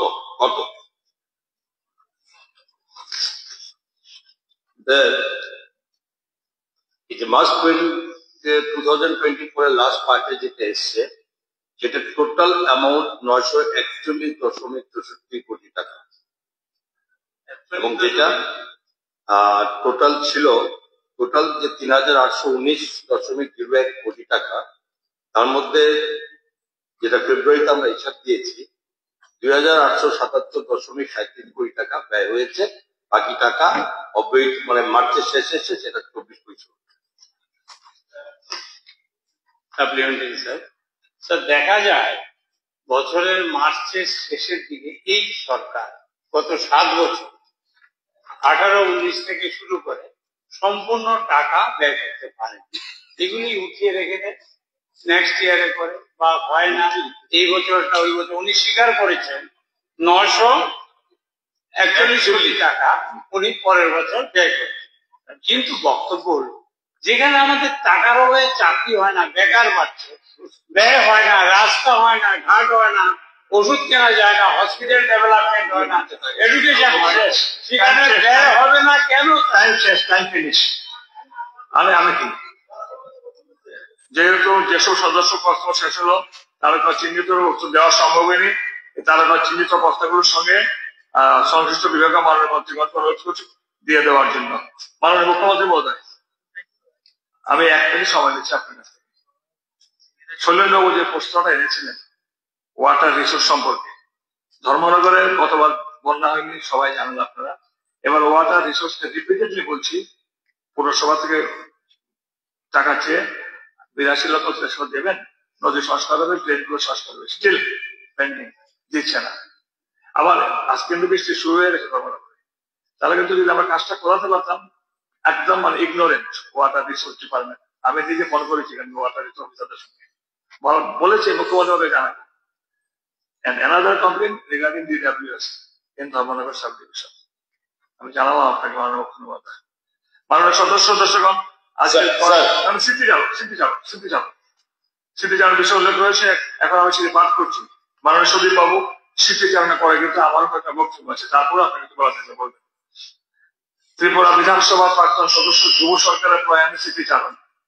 ত্রিপুরা বিধানসভা গভীর বেদনা এবং শক্তির সাথে জানাচ্ছে যে ত্রিপুরা বিধানসভার প্রাক্তন সদস্য যুব সরকার গত 28 মার্চ 2025 তারিখে ডিবি হাসপাতালে দুরারোগ্য ব্যাধিতে আক্রান্ত হয়ে চিকিৎসাধীন অবস্থায় রাত 10:15 শেষ নিঃশ্বাস ত্যাগ করেন। মৃত্যুকালে তার বয়স হয়েছিল 42 বছর। যুব সরকার 1983 সালে 27 এপ্রিল লঙ্কা মোড়ার শর্মালঙ্গ এলাকায় জন্মগ্রহণ করেন। 2006 সালে রাষ্ট্রবিজ্ঞানে স্নাতকোত্তর এবং তার 2 বছরের মধ্যে বিএড পাশ করেন তিনি। 2016 সালে বর্জলা বিধানসভা উপনির্বাচনে সিপিএম প্রার্থী হিসেবে জয়লাভ করেন তিনি। পরে টেট পরীক্ষা পাশ করে শিক্ষাগত কাজে যোগ দেন। আকস্মিক ও অপ্রত্যাশিত মৃত্যু বেদনাদায়ক। প্রয়াণকালে তিনি রেখে গিয়েছেন এক পুত্র, এক কন্যা, স্ত্রী, মা বাবা এবং অসংখ্য শুভানুধ্যায়ী। ত্রিপুরা বিধানসভা প্রয়াত যুব সরকারের প্রতি গভীর শোক প্রকাশ করছে এবং তার শোকসন্তপ্ত পরিবার, সহকর্মী, শুভানুধ্যায়ীদের প্রতি গভীর সমবেদনা জানাচ্ছে। এখন আমি হাউসে উপস্থিত সকলকে প্রয়াত যুব সরকারের আত্মার চিরশান্তির কামনায় শ্রদ্ধা জানিয়ে 2 মিনিট নীরবতা পালন করার জন্য অনুরোধ করছি। নীরবতা শুরু।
ওম শান্তি, ওম শান্তি, ওম শান্তি।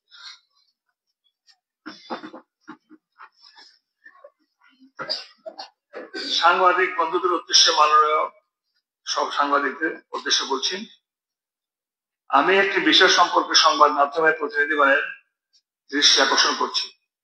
বিধানসভার অধিবেশনের কার্য বিবরণী পর্যবেক্ষণ করে নিয়মিত আপনারা আপনাদের নিজ নিজ সংবাদ মাধ্যমে সংবাদ পরিবেশন করছেন এবং আপনাদের মাধ্যমে রাজ্যবাসী সহ অন্যান্যরা সেই সংবাদ পড়ছেন বা দেখছেন। আপনাদের দায়িত্বশীল ভূমিকা সত্যি অভিনন্দনযোগ্য এবং যথেষ্ট।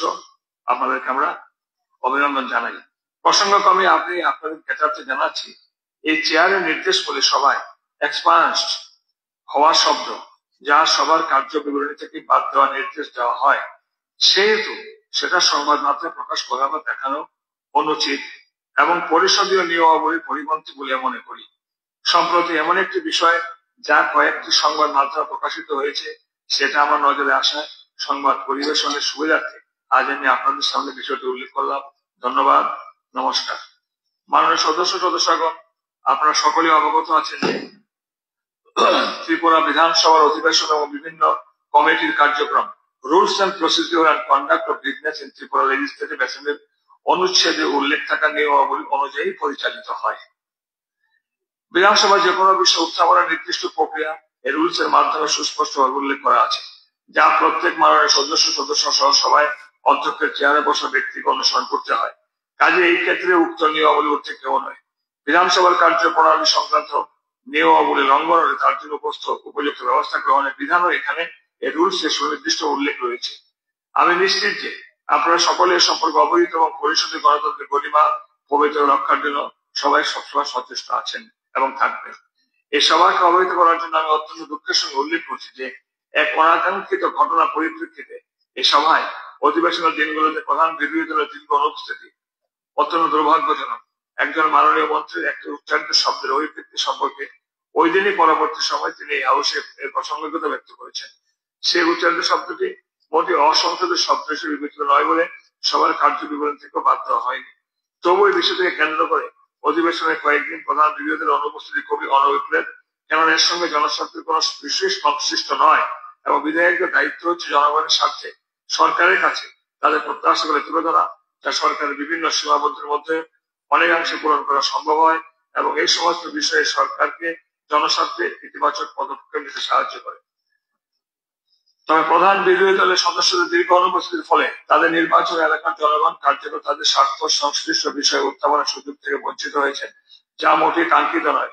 পরিষদীয় গণতান্ত্রিক ব্যবস্থাপনা সুষ্ঠু পরিচালনার জন্য সরকার ও বিরোধী দলের সম্মিলিত অংশগ্রহণ আবশ্যক। মাননীয় মুখ্যমন্ত্রী তথা লিডার অব দ্য হাউস এই সভার প্রধান বিরোধী দলকে সবাই ফিরে আসার জন্য অনুরোধ জানালেও তারা কার্যত ওনার আহ্বান উপেক্ষা করেছেন, যা খুবই দুঃখজনক এবং দুর্ভাগ্যজনক। মাননীয় সদস্যগণ, আমি আপনাদের অবহিত করছি যে গত 27 মার্চ 2025 তারিখে বিরোধী দল নেতা সরাসরি আমাকে চিঠি প্রয়োগ করেছেন, যা পরবর্তীতে কয়েকটি সংবাদ মাধ্যমে প্রচার হয়েছে। চিঠিতে তিনি উল্লেখ করেছেন যে বিধানসভার কার্যপ্রণালী ও নিয়মাবলী বিধির 174 অনুচ্ছেদ অনুসারে স্বাধিকার ভঙ্গের অভিযোগ বিধানসভা উত্থাপন করতে হলে তা সরাসরি বিধানসভা সচিবের নিকট লিখিত জমা দিতে হবে, যা যথাযথ প্রমাণ সহ দিতে হবে। তার মতে 27 মার্চ গৃহীত স্বাধিকার ভঙ্গের নোটিশে প্রচলিত বিধি অনুসরণ করে গ্রহণ করা হয়নি এবং সম্পূর্ণ অবৈধ, বাতিল হতে বাধ্য। একই সঙ্গে গত 27 মার্চ এই সভায় গৃহীত স্বাধিকার ভঙ্গের অভিযুক্তি বাতিল করে ওনার আনিত স্বাধিকার ভঙ্গের অভিযুক্তি গ্রহণ করার জন্য তিনি আমাকে অনুরোধ জানিয়েছেন। এ প্রসঙ্গে দুটি গুরুত্বপূর্ণ বিষয় স্পষ্ট করা প্রয়োজন। বিধানসভার 174 অনুচ্ছেদ অমান্য করে বিরোধী দলনেতা নিজেও বিধানসভা সচিবকে দিয়ে সরাসরি অধ্যক্ষকে উদ্দেশ্য করে স্বাধিকার ভঙ্গের অভিযোগ জমা দিয়েছেন। একই দিনে একাধিক স্বাধিকার ভঙ্গের অভিযোগ বিবেচনার জন্য আমার কাছে উপস্থিত হয়, কিন্তু বিধানসভার 177 অনুচ্ছেদ অনুযায়ী একাধিক স্বাধিকার ভঙ্গের অভিযোগ গ্রহণের বিধান নেই। সেই কারণে প্রথম যে স্বাধিকার ভঙ্গের অভিযোগটি পেয়েছি সেই অভিযোগটি বিধানসভার উত্থাপনের জন্য গৃহীত হয়েছে এবং 27 মার্চ এটি অধিবেশন থেকে কমিটি অফ প্রিভিলেজের কাছে পরবর্তী বিধিসম্মত পদক্ষেপের জন্য প্রেরণ করা হয়েছে। সুতরাং গৃহীত স্বাধিকার ভঙ্গের অভিযোগটি বাতিল করে ওনার অভিযোগটি গ্রহণ করার কোনো প্রশ্ন হচ্ছে না এবং এর জন্য কোনো বিধানও নেই। মাননীয় বিরোধী দলনেতা চিঠিতে গৃহীত স্বাধিকার ভঙ্গের অভিযোগ সম্পর্কে উল্লেখ করেছেন যে প্রচলিত বিধি অনুসরণ করে গ্রহণ করা হয়নি এবং সম্পূর্ণ অবৈধ, বাতিল হতে বাধ্য। অধ্যক্ষের সিদ্ধান্তকে চ্যালেঞ্জ করে চিঠিতে বর্ণিত মাননীয় বিরোধী নেতার এই মন্তব্য তথা উক্তি পরিষদীয় গণতান্ত্রিক কাঠামোর ক্ষেত্রে অত্যন্ত নিন্দনীয় এবং অনভিপ্রেত। বিধানসভায় মাননীয় বিরোধী দলনেতার মর্যাদা দায়িত্ব যেমন রয়েছে, তেমনি ওনাকে পরিষদীয় নিয়মাবলী সম্পর্কে সুস্পষ্ট ধারণা রাখতে হয়। ওনার চিঠির ভাষ্য এবং অধ্যক্ষের গৃহীত সিদ্ধান্ত সম্পর্কে কটাক্ষমূলক উক্তিগুলি শুধুমাত্র নিন্দনীয় নয়, বিরোধী দলনেতার পদের পরিবারও পরিপন্থী। বিধানসভার 353 অনুচ্ছেদে উল্লেখ রয়েছে, no decision of the speaker in respect of disallowance of any resolution or question or in respect of any other matter shall be questioned. তা সত্ত্বেও বিরোধী দলনেতা যে ভাষা ওনার চিঠিতে বিধানসভা অধ্যক্ষের উদ্দেশ্য ব্যবহার করছেন তা অত্যন্ত দুঃখজনক, দুর্ভাগ্যজনক। ত্রিপুরা বিধানসভার অধিবেশন পরিচালনার দায়িত্ব থেকে অধ্যক্ষ হিসাবে আমি মাননীয় বিরোধী দলনেতার এই ধরনের আচরণ অত্যন্ত ব্যথিত। বিষয়টি ভর্ৎসনার যোগ্য হল বিরোধী দলনেতার পদের পরিবার রক্ষার স্বার্থে ওনার এই নিন্দনীয় আচরণের জন্য আমি ওনাকে সতর্ক করছি এবং ভবিষ্যতে তিনি যেন পরিষদের নিয়মাবলী সম্পর্কে সম্যক ধারণা নিয়ে দায়িত্বশীল ভূমিকা পালন করেন সেই আহ্বান রাখছি। বলুন। মাননীয় অধ্যক্ষ মহোদয়, বিধানসভা শেষ দিন আপনার মাধ্যমে মাননীয় মুখ্যমন্ত্রীর একটি ব্যাপারে দৃষ্টি আকর্ষণ করতে চাইছি। ইউনিয়ন হোম মিনিস্টারের কোন সিদ্ধান্ত হলে আমাদের কোন বিরোধিতা করার কোন ম্যাটার নয়, কিন্তু হঠাৎ করে দেখলাম পশ্চিম ত্রিপুরার জেলার মতিনগর 98 পিলারের ওপারে যারা বসবাস করে দীর্ঘদিন ধরে রাজন্য আমলের কাগজ আমরা দেখিয়েছি, তাদেরকে কিছুদিন পূর্বে ওইখানকার 98 পিলারের বাইরে যে আমাদের ইন্ডিয়ার দিকে যে ইলেকট্রিক পোস্ট ওখানে কানেক্ট মানে ডিসকানেক্ট ইলেকট্রিক্যাল কানেকশন ডিসকানেক্ট করতে গিয়েছিল, এদেরকে নাকি এদিকে নিয়ে আসতে হবে। That is the fact of the direction of the Indian Ministry, Home Ministry. We have got no objection. কিন্তু বিদ্যুৎ কাটার আগে তাদেরকে তো কোথায় তাদের জুতের জমি, তাদের কবরস্থান, তাদের কৃষিযোগ্য জমি, আনফর্চুনেটলি এই যে তার কাটার বেড়াটা 0 পয়েন্ট থেকে প্রায় 500-600 গজ দূরে হয়েছে। তখনই বলা হয়েছিল যে মাপ both the sides agreed, তাহলে এখানে তো 40টা মতো বাড়ি এফেক্টেড হবে। তো তাদেরকে বুঝিয়ে সুঝিয়ে ওখানে 150 গজ মানে 150 গজের বদলে এটা প্রায় 500 গজ করা হয়েছে। ওই অসুবিধা হবে না, তোমরা অনায়াসে যেতে পারবে। মাননীয় মুখ্যমন্ত্রী, শুধু এটাই নয়, যা কি দেখলাম শুনলাম, চেকপোস্ট নিশ্চিত ভারতীয় নাগরিক, আমরা কটা সাবান কিনবো প্রত্যেকটি ফ্যামিলির এগেন্স্ট খাতা, 2টো সাবান নিয়ে গেলে তুমি লোক ব্ল্যাকার হোক বাংলাদেশ के तुम वहां पे बेचोगे, চিনি 500, এক সপ্তাহের মধ্যে 500 চিনি বেশি লাগবে না, তাহলে তুমি 1 কেজি কেন চিনি দেবে, চিনি বিক্রি করবে ওখানে। They are treated like slaves and dogs, even dogs get better treatment. কিন্তু তারা ইন্ডিয়ান নাগরিক হওয়া সত্ত্বেও তাদের সঙ্গে অসভ্য আচরণ করা হচ্ছে। It is unimaginable, it is complete violation of the human rights. আমি মাননীয় মুখ্যমন্ত্রীর কাছে অনুরোধ করবো যে দয়া করে they are all Indian citizens by birth, they are living, আমরা এখানে যারা জনপ্রতিনিধি এসেছি রিপ্রেজেন্ট করছি, কিংবা আপনার চেয়ারে যিনি আগে ছিলেন, বহুজন আগে ছিলেন, আমরা সবাই স্যার, আমাদের থেকে এরা ইন্ডিয়ান নাগরিকত্ব বেশি। They have been living, I have seen with my eyes. ঠিক আছে, আসলে মানে 150-200 বছর আগের কাগজ দেখে এসেছি স্যার। আমার অনুরোধ থাকবে মাননীয় মুখ্যমন্ত্রী, I spoke to the district magistrate press, नहीं सर ये तो काटना ही पड़ेगा, हमको बोला है, हमने कहा आपने सुविधा दी है, कहा आपने मकान बनाया, मुख्यमंत्री बोले दिन আপনার প্রশ্ন। তাহলে আমার প্রশ্ন হচ্ছে তাদের রিহ্যাবিলিটেশন ছাড়া কেন কোন অবস্থার জন্য ডিসকানেক্ট, যেন ইলেকট্রিক ডিসকানেক্ট না করা হয়, তাদের রিহ্যাব করার মাধ্যমে যদি ডিসিশন, আর বিক্ষিপ্ত ভাবে যদি একটা মতিনগর 98 পিলার হয়, then we strongly that means it is not the direction of the Union Home Ministry. It might be short. ঠিক আছে, তাহলে সব মাননীয় অধ্যক্ষ মহোদয়, প্লিজ লেট মি ফিনিশ। আপনি বলেন। তো আমি এরকমও জনপ্রতিনিধি ওখানকার বলছে all are Bangladeshi, they deserve the prestige as an Indian we enjoy, they deserve all rights that as an Indian citizen we enjoy. They should not be humiliated, they should not be treated as foreign nationals, and if at all there is a directive to the Indian Home Ministry that they have to be rehabilitated, তাদের due compensation দিয়ে তাদের সমস্ত কিছু করে যেন তাদের এখানে আনা হয়। ঠিক আছে মাননীয় অধ্যক্ষ মহোদয়, মতিনগর উনি যেটা বলছেন কমলাসাগর বিধানসভার অন্তর্গত পশ্চিম জেলায় পড়ে। আমার 4টি পঞ্চায়েত আছে সদরে, ফুলতলি গ্রাম পঞ্চায়েত। আমাদের রাজ্য সরকার এবং কেন্দ্রীয় সরকারের লক্ষ্য তারা কাটের বেড়ার ওপার 150 গজের মধ্যে যারা আছেন তাদের এই পারে এনে তাদের পুনর্বাসিত করা, ঘর, বিদ্যুৎ এবং পানীয় জলের সরকারি সমস্ত সুযোগ সুবিধা প্রদানের লক্ষ্যে আমাদের সরকারের এই প্রয়াস জারি রেখেছে। আমরা জানি না কিছু কিছু পরিবার চাইছে অজ্ঞাত কারণে, মাননীয় অধ্যক্ষ স্যার, না উনি যেটা বলছেন উস্কানি দিচ্ছেন তারা। কথাটা শুনুন না আপনি, আপনার যা বলার মাননীয় মুখ্যমন্ত্রী বলছেন।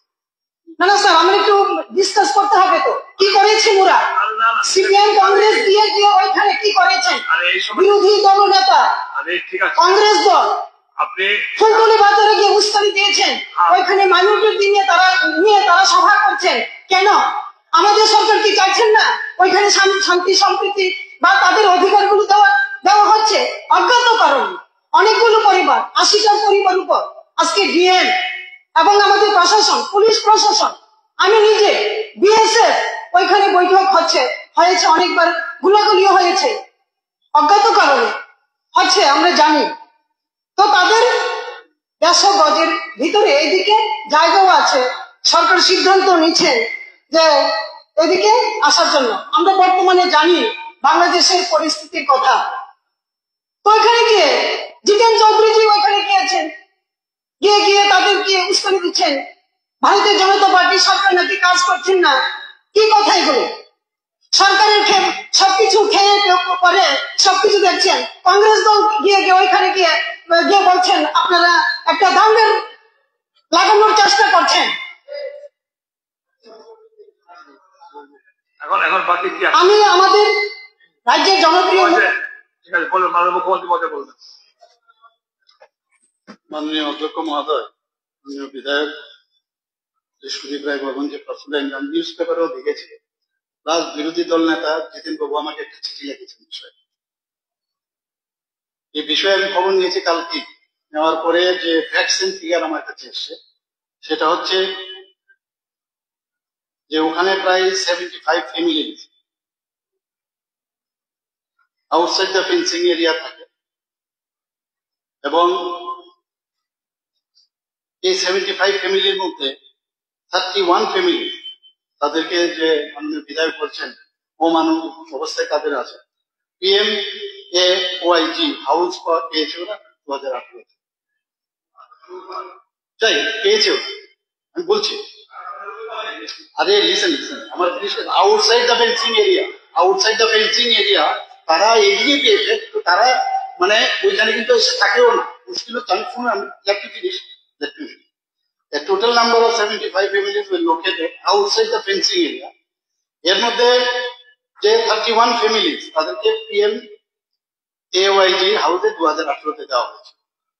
এই 31টা যে হাউস আছে তার মধ্যে 25 have constructed houses under, এই যে যারা স্যাংশন করার পরও মাত্র 25 have constructed houses under PMAYG on Indian territory inside the fencing. However, these families continued to reside outside the fencing.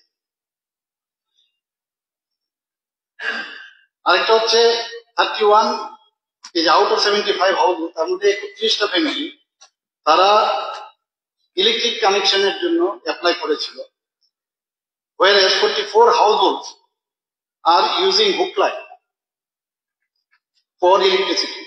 এই 75 households আর আউট অফ এই যে 31 জন যারা who applied for electric connection, 17 of them are paying electric, আর 17 জন দেয় regularly, আর remaining যারা 17 আছে তারা মানে 14 জন আছে তারা কোনো ইলেকট্রিক বিল দেয় না। That means 60% of them are using hook line and 20% are paying regular electric bill, and rest 20% are not paying bill. As per information received from the BSF and Customs, the Motinagar area lies between border pillar number 232 and 233, where you have been there. সব কথা বলা যাবে না, অনেক বিষয় আছে যেগুলো এখানে না বললেই ভালো। তবু যে বিষয়টা আপনি উঠিয়েছেন, most individuals from these 75 families are having dual citizenship of India and Bangladesh too. The area is notorious for severe cross-border crimes, including human trafficking and drug smuggling.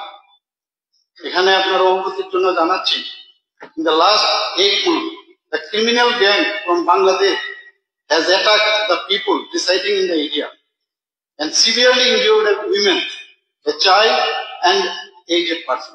This crime are allegedly related to smuggling related negligence. সেটা গেল, কিন্তু যেটা ইলেকট্রিসিটির বেতন তাদেরকে DM সাহেব আমি কালকে দেখেছিলাম যে বিষয়টা কি, উনি বলেছেন, ওনাদেরকে বলা হয় যদি আপনারা ইলেকট্রিক বিল পেমেন্ট করেন তাহলে ইলেকট্রিসিটি দিয়ে দেবো, এই হচ্ছে মুদ্রা। ওরা ইলেকট্রিসিটি বিল না দিয়ে বেশিরভাগ ক্ষেত্রে দেখা যাচ্ছে হুকলাইন ইউজ করছে। তো যাদের কাটা হয়েছে যে বিল ছাড়া ইলেকট্রিক পেমেন্ট না হয় তাদের ইলেকট্রিসিটি কি করে দেবে, এই হচ্ছে মুদ্রা। বাকি কথা এখানে দরকার নেই। যে তারা যদি বিল পেমেন্ট করে, আর আলটিমেটলি তো এই বিষয় নিয়ে ইন্টারন্যাশনাল বিষয় একটা, এরা ওখানে থাকবে কি থাকবে না, এবং টাইম টু টাইম ডেট খুলে দেওয়া হয় যাওয়ার জন্য, আসার যাওয়ার জন্য, কাজ করার জন্য সকাল সময় 6টা 6:30 থেকে দেওয়া হয়। আপনি খাইবে কোন কাজে কোন রকম অমানবিক কোন ঘটনা মানে আমার কাছে এখন পর্যন্ত খবর নেই। আর যেটা খালি ইলেকট্রিসিটির বিষয়ে যেটা বললেন, যদি ইলেকট্রিক বিল দেয় নিশ্চয়ই ওদেরকে দেওয়া হবে, এতটুকু আমাকে জানতে হবে। না না না না না সদীপ প্লিজ, আর না সদীপ বাবা, প্লিজ প্লিজ প্লিজ। আচ্ছা, অনেক কিছু আছে। রেফারেন্স পিরিয়ড উল্লেখ ও বিষয় বিবৃতি প্রদান। মাননীয় সদস্যগণ, এখন সবার কার্যসূচি হলো রেফারেন্স পিরিয়ড। আজ আপনি রেফারেন্স পিরিয়ড সংশ্লিষ্ট দপ্তরে ভারপ্রাপ্ত মাননীয় মন্ত্রী মহোদয়গণ বিবৃতি স্বীকৃত হয়েছিলেন। রেফারেন্স পিরিয়ডের প্রথমটি উত্থাপন করেছিলেন মাননীয় সদস্য শ্রী রঞ্জিত দেববরা মহোদয়। এখন আমি স্বরাষ্ট্র দপ্তরের ভারপ্রাপ্ত মাননীয় মন্ত্রী মহোদয় অনুরোধ করছি নিম্নোক্ত বিষয়বস্তু বর্ণনা বিবৃতি দেওয়ার জন্য। বিষয়বস্তুটি হলো 14 মার্চ 2025 তারিখ সন্ধ্যা পত্রিকা প্রকাশ সংবাদ সম্পর্কে অনুপ্রবেশ রুখতে করা অভিবাসন আইন মোদী সরকারের এই সম্পর্কে।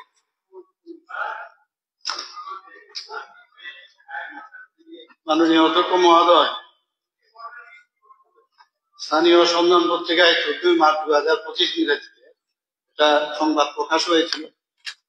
সেটা অনুপ্রবেশ রুখতে করা অভিবাসন আইন মোদী সরকারের। এই বিষয়ে এখানে রেফারেন্স পিরিয়ডে সম্পর্কে জানতে চেয়েছে রঞ্জিত, আমাদের মাননীয় বিধায়ক রঞ্জিত দেববর্মা।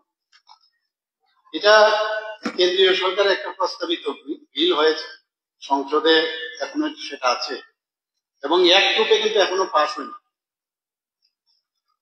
কাজে বিলটা যখন এক হিসাবে পাস হবে তখন নিশ্চয়ই আমাদের ত্রিপুরাতেও সেই আইন আমরা বলবৎ করবো। এবং মেইন যে উদ্দেশ্য সেটা হচ্ছে অনুপ্রবেশ রোখার জন্য এবং অবৈধ যারা অনুপ্রবেশ তাদের বিরুদ্ধে ব্যবস্থা নেয়।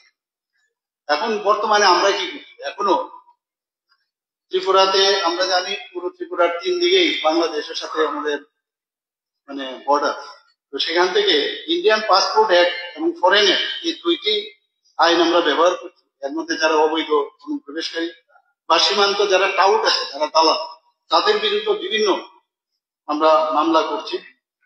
এবং এর মধ্যে আমার কাছে যা রিপোর্ট আছে বিগত 2022 সনে 112টি মামলা, 2023 সনে 303টি মামলা, 2024 সনে 327, অর্থাৎ ইন্ডিয়ান পাসপোর্ট অ্যাক্ট এবং ফরেন অ্যাক্ট সেই আমরা এখন নিচ্ছি। তাছাড়া মানব পাচার দমনে হিউম্যান ট্রাফিকিং যেটা আছে সেখানেও পুলিশ প্রশাসন নিয়মিত রূপে বিভিন্ন পদক্ষেপগুলো নিচ্ছে। বিএসএফ এর সাথে কন্টিনিউয়াস রাজ্যের আন্তর্জাতিক সীমান্তে যারা আছেন তাদের সাথে, বিশেষ করে যেটা আনফেন্স যে এরিয়া সেগুলোর সাথে নিয়মিত জয়েন্ট পেট্রোলিং দেওয়া হচ্ছে। এবং যখন গোপন সূত্রে কোনো খবর আসে বাংলাদেশ থেকে ভারতে মানব পাচারের সঙ্গে যুক্ত যারা টাউট আছে তাদের বিরুদ্ধে কিন্তু অভিযান চালানো হয় এবং সুনির্দিষ্ট যে ধারা সেই ধারাকে ব্যবহার করে তাদের বিরুদ্ধে ব্যবস্থা গ্রহণ করে। মানব পাচার রোধের উদ্দেশ্যে অন্যান্য আইনকারী সংস্থার সহযোগিতায় জেলা ভিত্তিক এন্টি হিউম্যান ট্রাফিকিং ইউনিট গুলো সক্রিয়ভাবে কাজ চালিয়ে যাচ্ছে। তাছাড়া রেলওয়ে পুলিশ থানাগুলো এবং প্ল্যাটফর্ম গুলোতে নিয়মিত ওরা নজর রাখছে এবং সংশ্লিষ্ট যে রেল স্টেশন সংলগ্ন যে যানবাহন গুলোতে নিয়মিত চেকিং, রেল ট্র্যাক সংলগ্ন পার্শ্ববর্তী যে জনবসতি আছে সেখানেও কন্টিনিউয়াস চেকিং চালানো হয়। এখানে প্রয়াস মিটিংও নিয়মিত হয়। আর আগামী দিনে যখন যে আইন এখানে সন্ধান পত্রিকায় লেখা হয়েছে সেটা যখন অ্যাক্ট হিসেবে পাস হবে তখন আমরা আমাদের পক্ষে আরো সুবিধা হবে। মাননীয় speaker sir, point of clarification, এটা গত 10 তারিখ মার্চ 2025 ভারতের পার্লামেন্টে এই আইনটি ইমিগ্রেশন এন্ড ফরেনার্স বিল 2025 এটা পেশ হয়েছে এবং পেশ করেছেন আমাদের স্বরাষ্ট্র প্রতিমন্ত্রী মাননীয় নিত্যানন্দ রায়, তিনি বিলটি পেশ করেছেন এবং 27 মার্চ 2025 এটা পার্লামেন্টে পাস হয়েছে। এটা পত্রিকায় আমার কাছে আছে, পাস হয়েছে, এটা বিলটা পাস হয়ে গেছে। আমার প্রশ্ন হচ্ছে এই ফরেনার্স অ্যাক্ট যেটা এখানে নতুন করে যেটা হচ্ছে, এটাকে আমি মানে খুবই খুশি এবং মাননীয় স্বরাষ্ট্রমন্ত্রী অমিত শাহজিকে আমি আমার ব্যক্তিগতভাবে আমি অভিনন্দন জানাচ্ছি, আর কেন্দ্র সরকারকে আমি অভিনন্দন জানাচ্ছি, কেননা এই আইনটা খুব জরুরি ছিল 12 বছর জন্য। কথা হচ্ছে স্যার, এখানে আইন হচ্ছে 1971 সালে 29 November government of India minister of home department থেকে, হোম অ্যাফেয়ার্স থেকে একটা চিঠি সারা ভারতবর্ষে সব সেক্রেটারিতে, চিফ সেক্রেটারিতে একটা চিঠি ইস্যু করেছিল জেল Goel, under secretary to the governor of India. ওইখানে লেখা আছে 1971 সালের 25 মাসের পর যারা আছেন তাদেরকে যাতে ভারতের নাগরিক হতে না পারে সেটা আইন মানে কার্যকরী করার জন্য একটা নির্দেশ দেওয়া হয়েছে। কিন্তু আজ পর্যন্ত যে এই আইনটা কতটুকু কার্যকরী হয়েছে ভারতবর্ষে, বিশেষ করে ত্রিপুরায়, আমি জানি না। এবং 1993 সনে 23 August all Tripura tribal courts Lalit Debbarma গ্রুপের সঙ্গে স্টেট গভর্নমেন্ট একটা চুক্তি হয়েছিল। ওই চুক্তি 2B তেও এটা স্পষ্ট লেখা আছে 1971 সালে 25 মার্চের পর যারা বাংলাদেশ থেকে আছে তাদেরকে যেন এখানে নাগরিকত্ব দেওয়ানো হয় এবং তাদেরকে চিহ্নিত করে শনাক্ত করে তাদেরকে তাদের স্বদেশে ফেরত পাঠানোর জন্য ব্যবস্থা নেওয়ার জন্য। এখন বিলটা পেশ হয়েছে, পাস হয়েছে স্যার। আমরা পত্রিকায়, আমাদের স্থানীয় পত্রিকায় প্রতিদিনই দেখি এখানে পর্যালোচনা হচ্ছে অনুপ্রবেশ নিয়ে। এখানে 30 জুলাই মঙ্গলবার 2024 পর্যালোচনা বই থেকে অনুপ্রবেশ নিয়ে উদ্বেগ, বিশেষ ব্যবস্থা উদ্যোগ। তারপরে আরো একটা আছে 5 জুলাই 2024 রাজ্যের ভূ আধারকারীর সংখ্যা বাড়ছে, কেন্দ্রের নির্দেশ স্কিম করে। এভাবে বেআইনি অনুপ্রবেশ ত্রিপুরা হচ্ছে একটা করিডোর হিসাবে পরিণত হয়েছে। প্রতিদিন রেল স্টেশনে, বিভিন্ন বাস স্টেশনে বাংলাদেশি রোহিঙ্গারা সহ অনেকে ধরা পড়ছে, তাদের শাস্তি হচ্ছে, কিন্তু অনুপ্রবেশ তো বন্ধ হচ্ছে না। আমাদের সীমান্তে কাঁটাতারের বেড়া আছে, বিএসএফ চেকপোস্ট আছে, তারপরেও অনুপ্রবেশ কিভাবে হচ্ছে সেটা আমাদের খতিয়ে দেখার দরকার। এটির মধ্যে দিল্লিতে নতুন সরকার গঠন হওয়ার পর, হ্যাঁ স্যার আমি আমি একটু বলছি স্যার, আমাকে 2 মিনিট সময় দেন। সবাই 2 মিনিট। দিল্লিতে নতুন সরকার আসার পর একটা নতুন উদ্যোগ নিয়েছেন এবং মাননীয় স্বরাষ্ট্রমন্ত্রী মহোদয়, কেন্দ্রীয় সরকারের মাননীয় স্বরাষ্ট্রমন্ত্রী মহোদয় নির্দেশে এবং ওনার পরামর্শ ক্রমে সেখানে বিভিন্ন বস্তিতে বেআইনি অনুপ্রবেশকারীদের বিরুদ্ধে অভিযান শুরু হয়েছে। আমি মাননীয় মুখ্যমন্ত্রী মহোদয়কে অনুরোধ করব, ত্রিপুরা রাজ্যে বিভিন্ন জায়গায় বেআইনি অনুপ্রবেশ হচ্ছে, সুতরাং বিভিন্ন জায়গায় যেখানে বস্তি বা বিভিন্ন জায়গায় আমাদের এখানেও এই আইন যেহেতু বিল পাস হয়েছে, কার্যকর হচ্ছে, এখন আমাদের এখানে অভিযান চালানো হবে কিনা সে বিষয়টা যেন ইয়ে হয়।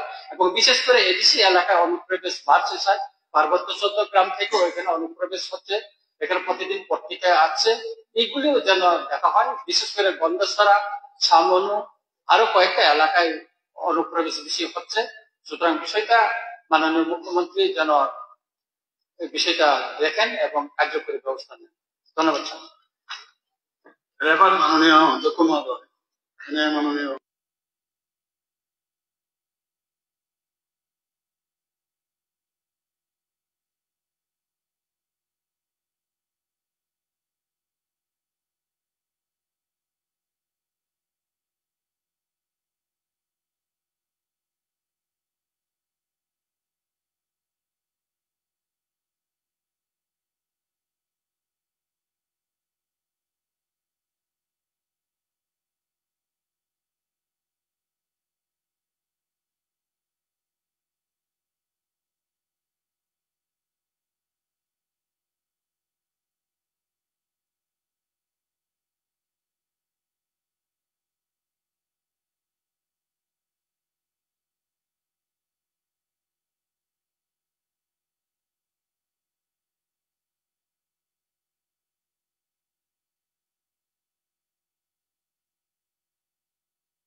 তারপরে কিন্তু এটা বিল পাস হয় এবং তখন অ্যাক্ট হিসেবে হয়।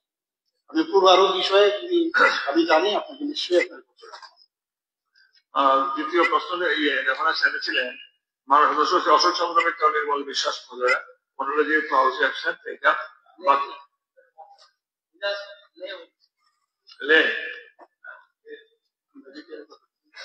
না অন্য তো টাকা তো মাননীয় অধ্যক্ষ মহোদয়, মাননীয় আপনি জানেন আমি যেমন ধরেন এটা যদি কিছু হয় কলিং এর মধ্যে কলিং এর আইটেম নম্বর 1 এটা আমিও আনছিলাম, আপনি যখন বুঝলেন যে ওরা আসছে তাহলে এটা ডিসকাশনটা হইব না, তাইলে এটা যদি আমরা অ্যাডপ্ট করি ত্রিপুরা মেডিকেল কলেজে যদি আপনি এটাকে কি হবে সবাই নেই, উনি তো নেই, সবাই নেই তো ওনাকে তো হবে না। না না পরবর্তী সময়ে যতক্ষণ পর্যন্ত একটা বাজেটের ক্যাম্প আছে সেই ক্যাম্পের মধ্যে ততগুলো হবে আপনার তো হবে না, হবে না তো নেই তো। এটা তো অ্যাকসেপ্টেড হয়েছে, উনি না থাকলে তো অন্য সব এটাই তো কনভেনশন। উত্তরটা রাখছে তো, উত্তর তো আমরা সবাই পাই, কিন্তু আমি কলিং এর মধ্যে কিন্তু আপনি আমার নামটা ব্র্যাকেট করেন নাই, কিন্তু কলিং এ আমার আইটেম নম্বর 1 এ এটা কিন্তু লেখলে চলবে। কলিং আইটেম নম্বর 1 রেফারেন্স আছে, শুধু শুধু রিকোয়েস্ট করছেন আপনার তো আসেন লেখ করা হবে লেখ করছেন না না না না আপনি কাল্পনিক ভাবে বললাম শতপ্রণ হয়েছে কাল্পনিক হয়ে আসতে পারে আগে না করলাম। যেখানে হাউসে দুজন নেই সে অশোক বাবু শ্রী নির্মল বাবু অটোমেটিক বাতিল হলো, কিন্তু উত্তর তো পেয়ে যাবে সবাই, উত্তর পাবে। রেফারেন্স পেরেছে কি উত্থাপন করেছিলেন মাননীয় সদস্য শ্রী প্রধানলাল জামাতে মহোদয়। এখন আমি শিক্ষা দপ্তরের ভারপ্রাপ্ত মাননীয় মন্ত্রীকে অনুরোধ করছি নিম্নোক্ত বিষয়বস্তু বিবৃতি প্রদান করার জন্য। বিষয়বস্তুটি হলো 23/3/2025 তারিখে এডিসি স্কুলগুলিতে ছাত্র সংকট চরম আকারে, দৈনিক সংবাদ পত্রিকা প্রকাশিত সংবাদ সম্পর্কে। মাননীয় অধ্যক্ষ মহোদয়, মাননীয় বিধায়ক শ্রী পাঠানো জমাতিয়ার যে রেফারেন্স পিরিয়ড এডিসি স্কুলগুলোতে ছাত্র সংকট চরম আকারে দৈনিক সংবাদ পত্রিকায় প্রকাশিত হয়েছে। ত্রিপুরা স্বশাসিত জেলা পরিষদ টিটিএডিসি থেকে যে রিপোর্ট আমার কাছে এখন অব্দি দেওয়া হয়েছে সেখানে বলা হয়েছে প্রাথমিক বিদ্যালয়ের সংখ্যা এডিসি পরিচালিত পরিষদে 1387 এবং সেখানে ছাত্র সংখ্যা প্রায় 30,273, শিক্ষকের মোট সংখ্যা 3,504। টিটিএডিসি স্কুলের শিক্ষক স্বল্পতা দূরীকরণের জন্য বুনিয়াদী শিক্ষা অধিকার থেকে এখন পর্যন্ত পর্যাপ্ত সংখ্যক আমাদের ত্রিপুরা সরকারের তরফে অর্থাৎ আমাদের এডুকেশন ডিপার্টমেন্ট থেকে ডেপুটেশন দেওয়া হয়েছে এবং বর্তমানে ডেপুটেশনে এখানে শিক্ষকদের সংখ্যা 709। তাছাড়া 223 জন যারা এসএসএ কন্ট্রাক্ট টিচার আছে তাদের সেখানে স্কুলগুলিতে দেওয়া হয়েছে। জাতীয় স্তরের প্রাথমিক বিদ্যালয়গুলিতে যে ছাত্র শিক্ষকের যে অনুপাত সেখানে দেখা গেছে 21:1 এবং এটা প্রাথমিক বিদ্যালয়। উচ্চ বুনিয়াদীতে ছাত্র শিক্ষকের অনুপাত হচ্ছে 18:1। কাজেই রাজ্য স্তরে এই অনুপাত প্রাথমিক স্তরে 17:1 এবং উচ্চ বুনিয়াদী স্তরে সেটা 15:1। টিটিএডিসি পরিচালিত বিদ্যালয়গুলোতে প্রতি 9 জন ছাত্রের নিরিখে একজন, মানে 9:1। কাজেই অনেক বেশি শিক্ষক শিক্ষিকা এখানে আছে। টিটিএডিসি থেকে যে রিপোর্ট আমার কাছে দেওয়া হয়েছে 302টি স্কুলে একজন করে শিক্ষক রয়েছে, অথচ শিক্ষক কিন্তু প্রচুর। আচ্ছা, এখানে অর্গানাইজেশন করতে হবে, তাতে অনেক জায়গায় শিক্ষক সংখ্যা যেটা আছে সেটা কিন্তু রিঅর্গানাইজ করলেই হবে। ছাত্র সংখ্যার অপ্রতুলতার অন্যতম কারণ হিসাবে এটা আমি সমস্ত হাউসকে জানাচ্ছি বা আমার কাছে যে রিপোর্ট দেওয়া হয়েছে যে জন্মহার হ্রাসের বিষয়টিও কিন্তু খুব আমাদের চিন্তা করতে হবে। ভারতের রেজিস্ট্রার জেনারেল এবং আদম শরীফ কমিশনের অফিসের তথ্য অনুসারে 2024 সালে ভারতের জন্মহার ছিল প্রতি 1000 জনে 16.750, যা 2023 সালের তুলনায় 1.17% হ্রাস পেয়েছে। 2023 সালে ভারতের জন্ম হার ছিল প্রতি 1000 জনের 16.949 জন, যা 2022 সালের তুলনায় 1.25 হ্রাস পেয়েছে। 2022 সালে ভারতের জন্মহার ছিল প্রতি 1000 জনে 17.163 জন, যা 2021 সালের তুলনায় 1.23% হ্রাস পেয়েছে। ত্রিপুরার ক্ষেত্রে সর্বশেষ প্রাপ্ত যে তথ্য, সেখানে দেখা যায় 2019 সালে প্রতি হাজারে যেখানে 12.8 ছিল জন্মের হার, সেটা 2020 সালে কমে 12.6 হয়েছে। টিটিএডিসি এলাকায় পরিচালিত শিক্ষা প্রতিষ্ঠানগুলো মেরামতি, তারপর আসবাবপত্র ক্রয় করা, কন্টিজেন্সি ইত্যাদি বাবদ খরচ করার জন্য বেতন বহির্ভূত খাতেও আনুমানিক প্রায় 1 কোটি দেওয়া হয়। 24-25 অর্থ বছরে টিটিএডিসি পরিচালিত শিক্ষা প্রতিষ্ঠানগুলোতে মেরামতির জন্য সেখানে 1,20,00,000 টাকা দেওয়া হয়।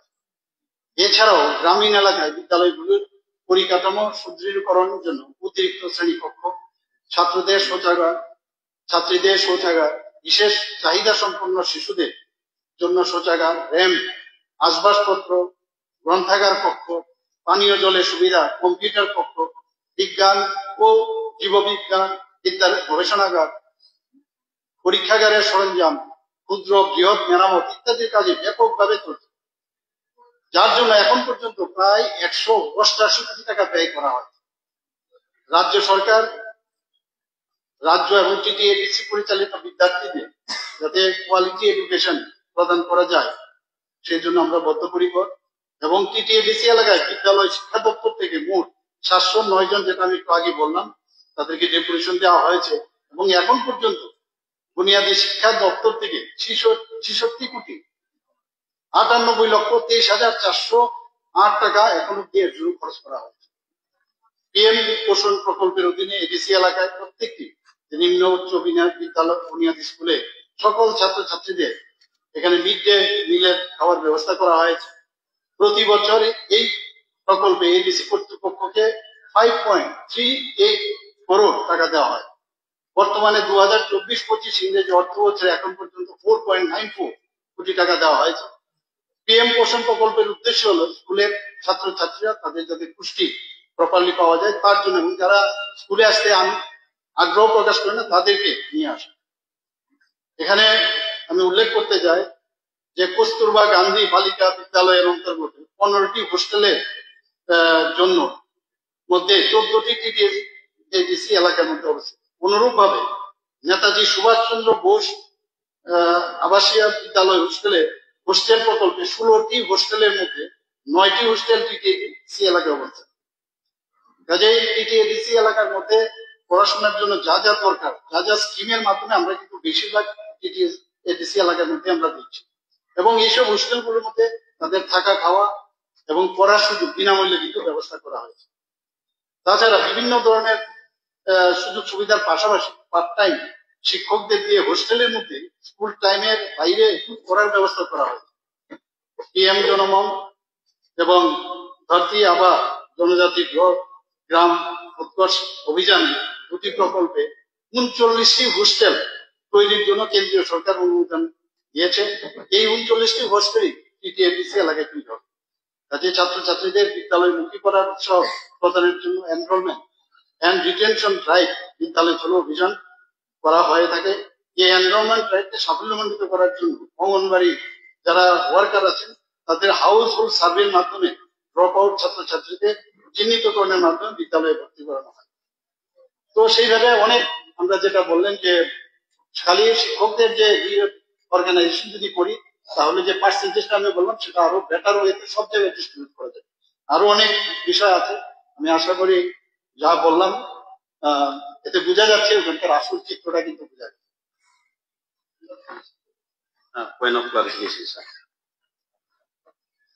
গত দৈনিক সংবাদ পত্রিকায় মাননীয় মুখ্যমন্ত্রী স্যার বিষয়টা উত্থাপন করেছেন আমার আনিত রেফারেন্স পিরিয়ড পরিপ্রেক্ষিতে। বাস্তব সত্যি আমি এই রেফারেন্স পিরিয়ডের মাধ্যমে এই বিষয়টা আনার উদ্দেশ্য হচ্ছে বিভিন্ন সমস্যা এডিসি এলাকার স্কুলগুলিতে থাকে।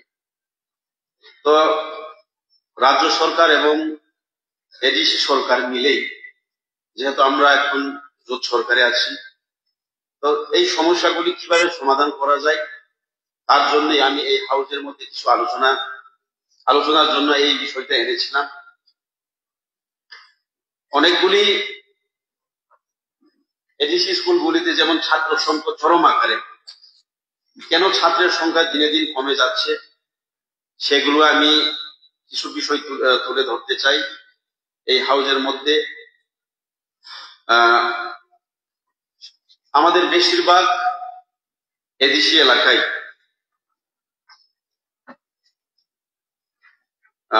স্কুলগুলিতে প্রায়, যদি আমরা ইনফ্রাস্ট্রাকচারাল ডেভেলপমেন্টের কথা যদি বলে থাকি, কিছু আলোচনা রাখতে চাই, তাই আমি এখানে বললাম। এবং আরো বিষয় আছে, আজকালের ছাত্রছাত্রীরা যেমন বেশিরভাগ ইংলিশ এডুকেশনের দিকে ঝুঁকে যাচ্ছে, কিন্তু বেশিরভাগ স্কুল এখনো এডিসি পরিচালিত স্কুলগুলিতে হোক বা রাজ্য সরকার পরিচালিত স্কুলগুলিতে হোক, তো বাংলা মিডিয়াম স্কুল হওয়ার দরুন বিভিন্ন ছাত্রছাত্রীরা আগ্রহ দেখাচ্ছে না।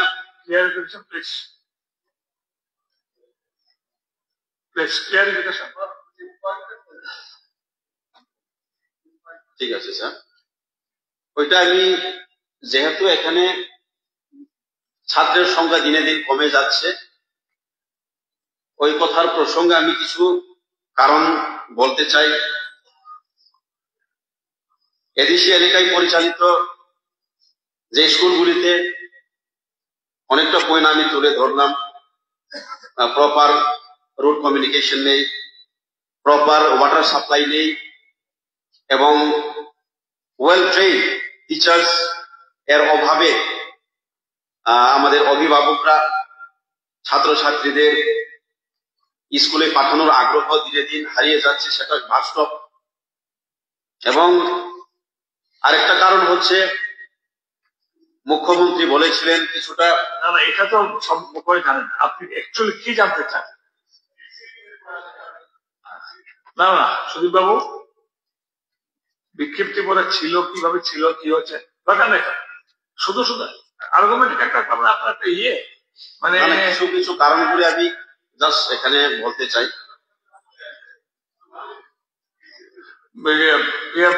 পাঠান বাবু মাননীয় মুখ্যমন্ত্রী বুঝেছেন আপনি যা যা করতে। এবং আরেকটা পয়েন্ট লাস্টে স্যার একটা রাখতে চাই, ঠিক আছে, আমাদের lack of awareness of parents এর, অভিভাবকদের যে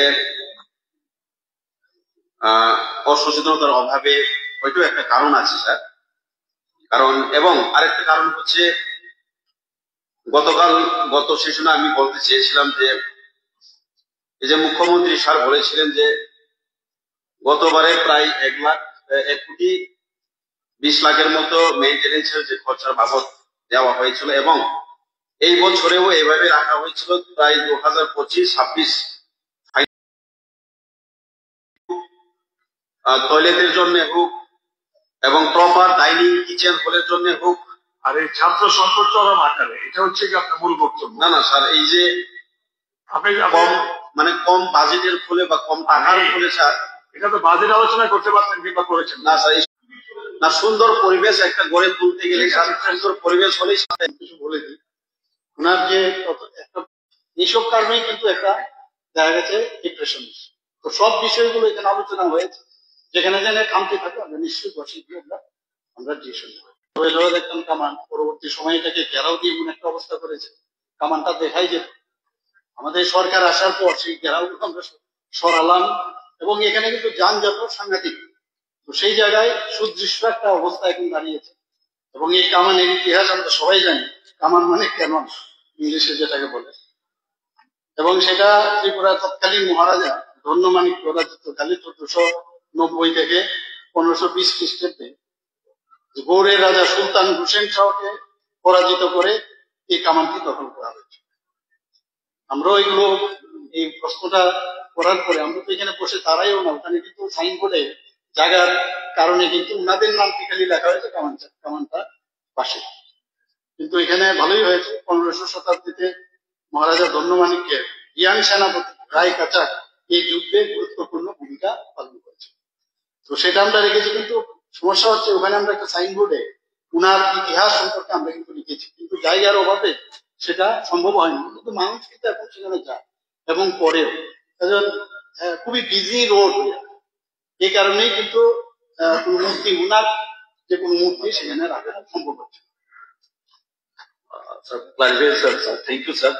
অ্যাকচুয়ালি স্যার আমার চমনে যদি ওখানে না হোক তাহলে স্যার যেমন এখানে স্যার এখন যে গোডেস মা ত্রিপুরেশ্বর আমরা যে ত্রিপুরের সুন্দরী করি স্যার উঠে পড়ে যেটা স্যার ওইটা তো স্যার ধন্যমানিক বেহারাই আনেছে। তো যদি ওইখানে না হোক স্যার, যদি আমার চমনে ঠিক আছে এখানে না হোক তাহলে স্যার ওইখানেও তারা একটা স্ট্যাচু করলে ভালো হয়। আর স্ট্যাচুটা অলরেডি কমপ্লিটেড আছে স্যার, এটা নজরুল কলা ক্ষেত্রে স্যার এটাই স্যার।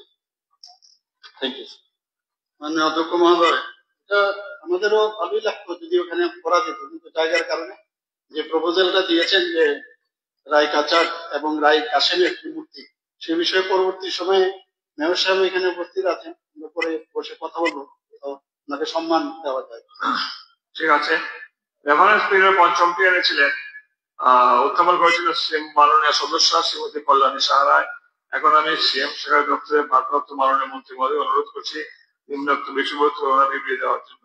বিষয়বস্তু হল 23 মার্চ দৈনিক সমাজ পত্রিকায় প্রকাশিত সংবাদ মুখ্যমন্ত্রীর সাথে বৈঠক রিলায়েন্স জিও প্রতিনিধি দলের এই সম্পর্কে। লাগবে এটা কল্যাণী সাহারায় মহোদয়, লাগবে মুখ্যমন্ত্রী মহোদয় বিবৃতি করবে। পয়েন্ট শুধু কি হয়েছিল এটা জানে, আলোচনাটা কি হয়েছিল রাজ্যবাসী জানায় দরকার, এই জন্য আমার প্রশ্নটা। ঠিক আছে মাননীয় মুখ্যমন্ত্রী বলুন। মাননীয় অধ্যক্ষ মহোদয়, মাননীয় প্রধানমন্ত্রীজি যখন ভোট টেকিং নেন, তখন আমি যখন ভোট টেকিং আমি যাই, সেখানে আমার পাশে সিটে যে রিলায়েন্স যে মুকেশ আম্বানিজি উনি আমার সাথেই বসেছিলেন। ওনাকে আমি বললাম যে ত্রিপুরাতে আপনারা আসুন, আপনারা তো বড় বড় প্রদেশে খালি ইনভেস্ট করে, তখন উনি বলছেন ওনার ছেলেও আমার পাশেই বসেছিল। আমাদের তো কাজ যাতে বড় বড় যারা ইন্ডাস্ট্রিয়ালিস্ট আছে তাদেরকে যদি আনা যায়, এখানে প্রচুর মানুষের কাছে সুবিধা হবে, কর্মসংস্থানের সুযোগ হবে, আর ত্রিপুরা তো ডেভেলপ তো উনি নিশ্চয়ই হবে। এরপর আর কোনো কথা হয়নি। পরবর্তী সময়ে আমি যখন আবার মহারাষ্ট্রের এবারে যে নির্বাচন হলো, সেখানে ভোট টেকিং সেরেমনিতে আমি যাই, সেখানে আমি তো স্টেজের থেকে ওনাকেও দেখলাম এবং ভারতবর্ষের সমস্ত সিনেমা আর্টিস্ট থেকে কেউ বাদ নিয়ে সব বড় বড় ইন্ডাস্ট্রিয়ালিস্ট। তো সেখানে শেষ করার পর আমি বললাম যে আমি ওনার সাথে দেখা করবো, সাথে সাথে উনি বললেন যে চলে আসুন। 40 to 45 মিনিট উনি এবং ওনার ছেলে ওনাদের সাথে আমার কথা হল। ত্রিপুরা সম্পর্কে আমরা বললাম এখানে কি কি আমাদের অ্যাভেলেবিলিটি আছে, রিসোর্স কি, সেইগুলোকে আপনারা যদি ইউজ করেন তাহলে খুব ভালো। তাহলে ঠিক আছে, আমি আপনার কাছে একটা টিম পাঠাবো। তো এখানে এসে এরপর আর যোগাযোগ হচ্ছে না, তো আমি একটু চিঠি পাঠিয়েছিলাম। তো কিছুদিন আগে আপনারা দেখেছেন যে গুয়াহাটিতে একটা ইনভেস্টমেন্ট মিটিং হয়েছিল, তো সেখানে আমি গেছি, সেখানে ওনার সাথে আবার আমার দেখা হয়। তো বললাম আপনি তো পাঠাননি এখন, সেখানে আদানি যে সাথে আমার কথা হয়েছে, আমাদের কত যাকে পাই তার সাথে কথা বলতে অসুবিধা, উনিও বলেন ঠিক আছে আমরা দেখছি। আমাদের চেয়ারম্যান যিনি টাটা গ্রুপের, ওনার সাথে কথা বলেছি, কিছু কিছু জিনিস আমাদের এখানে হচ্ছে আপনারা জানেন। তো এইবার সেই অনুযায়ী গত মাসে ডিসেম্বরের মানে 22শে মার্চ 2025 তারিখে একটা টিম পাঠিয়েছে এখানে। শ্রী আবদেশ সিং, উনি উত্তর পূর্বাঞ্চলের ব্যবসায়িক প্রধান, উনার নেতৃত্বে যে প্রতিনিধি দলটা এখানে এসেছে এবং আমাদের যারা আধিকারিকরা আছেন তাদের সাথে নিয়ে আমরা বসেছি। তো আমাদের এখানে কি কি আছে যেগুলো ওনারা এগুলোকে ব্যবহার করে এখানে ইন্ডাস্ট্রি করতে পারেন, সেই বিষয়ে আলোচনা হয়েছে।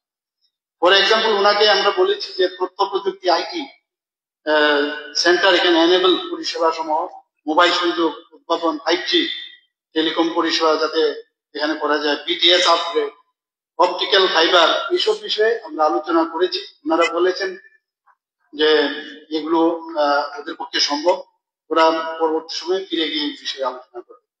তাছাড়াও শিক্ষা, স্বাস্থ্য সেবা এবং গভর্নেন্স এগুলো যাতে উন্নতি করা যায় সেই বিষয়ে ওনাদের সাথে কথা হয়েছে। আমি মাননীয় বিধায়িকাকে আমাদের চিফ হুইপকে ধন্যবাদ দেব যে উনি জানতে চেয়েছেন কি কি কি কি আলোচনা হয়েছে, এবং বিশেষ করে এরকম একটা হাউসের মধ্যে এই আলোচনাটা উনি মানে চান যে সবাই বিষয়টা জানে। তো এখানে আমরা ডাটা সেন্টার হিসাবেও আমরা কথা বলেছি, রিলায়েন্স জিও যাতে এখানে উচ্চমানের ডাটা সেন্টার এখানে প্রদান করতে পারে। এবং আমরা আপনি জানেন যে ত্রিপুরা ডাটা সেন্টার পলিসি আমরা করেছি 2021। এখানে রিলায়েন্স জিও আইটিএস এইসব ক্ষেত্রগুলোতে যদি পরিষেবা ওরা দেয় তাহলে আমাদের সুবিধাজনক শর্তে এক্সপ্যান্ডও করতে পারে। আমরা পিপিও কল সেন্টার স্থাপন করার জন্য ওনাদেরকে বলেছি। তাছাড়া এখানে ইনোভেশন এবং ইনকিউবেশন পার্ক স্থাপনের জন্য আমরা তার জন্য ওনাদেরকে বলেছি। Reliance group, Reliance DP mobility limited তারা বৈদ্যুতিক যানবাহন চার্জিং স্টেশন, তেলের ডিপো এবং রিটেল পেট্রোল পাম্প স্থাপনের বিষয়ে আলোচনা হয়েছে। ব্যাম্বো থেকে ইথানল তৈরি করা যায় কিনা আপনারা জানেন, মাননীয় প্রধানমন্ত্রী এটা খুব জোর দিয়েছেন যে এটাকে ব্লেন্ডিং যদি করা যায়, তো এতে করে আমাদের এখানে প্রায় 12 বিলিয়ন মেট্রিক টন বাঁশ আমাদের এখানে আছে। এবং সাধারণত কি হয় যে ইথানলটা সুগার কেন এবং ট্রেডিশনাল যে ফিড স্টক আছে সেখান থেকে হয়, কিন্তু এগুলোতে খরচ সাপেক্ষ এবং আবার ফিল আপ করাটা সমস্যা হয়। কিন্তু যদি বাঁশের থেকে করা যায় একটু দামও কম, আবার সেটা রিফিলিংও সুবিধা আছে, সেই বিষয়ে আলোচনা হয়েছে। তো এর থেকে এই শিল্প যদি এখানে করে ফুয়েল গ্রেড ইথানল হবে এবং এসিটিক অ্যাসিড, বায়োকোল, ফার্মাকিউরাল ইত্যাদি উৎপন্ন হবে। এতে করে 20% যে ইথানল মিশ্রণের লক্ষ্য যেটা আমাদের সেন্ট্রাল গভর্নমেন্ট ইস্যু নিয়েছে, ভারতের কার্বন হ্রাস এতে যে প্রতিশ্রুতির অংশ সেটা ফুলফিল হবে। ইকো ট্যুরিজমের বিষয়ে আমরা কথা বলেছি।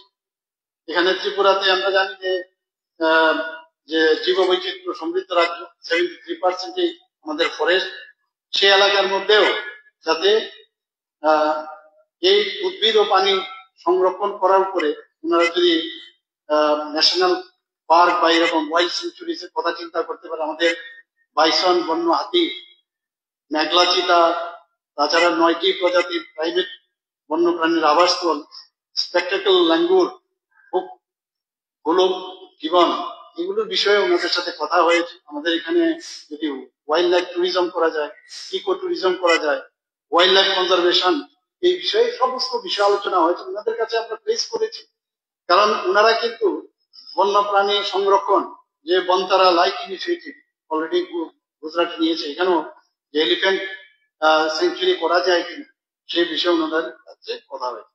রাবার আমাদের কেরালার পরে সেকেন্ড হাইয়েস্ট স্টেট আমাদের এখানে উৎপাদন আমরা করি।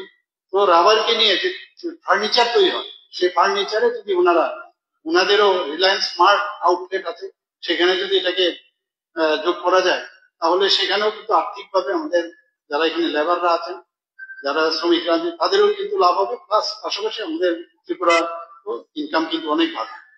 আমাদের কুইন আনারস, কিউ আনারস, কাঁঠাল এবং হর্টিকালচার প্রোডাক্টস নিয়েও আমরা আলোচনা করেছি। প্রচুর পরিমাণে আমাদের ত্রিপুরাতে আছে।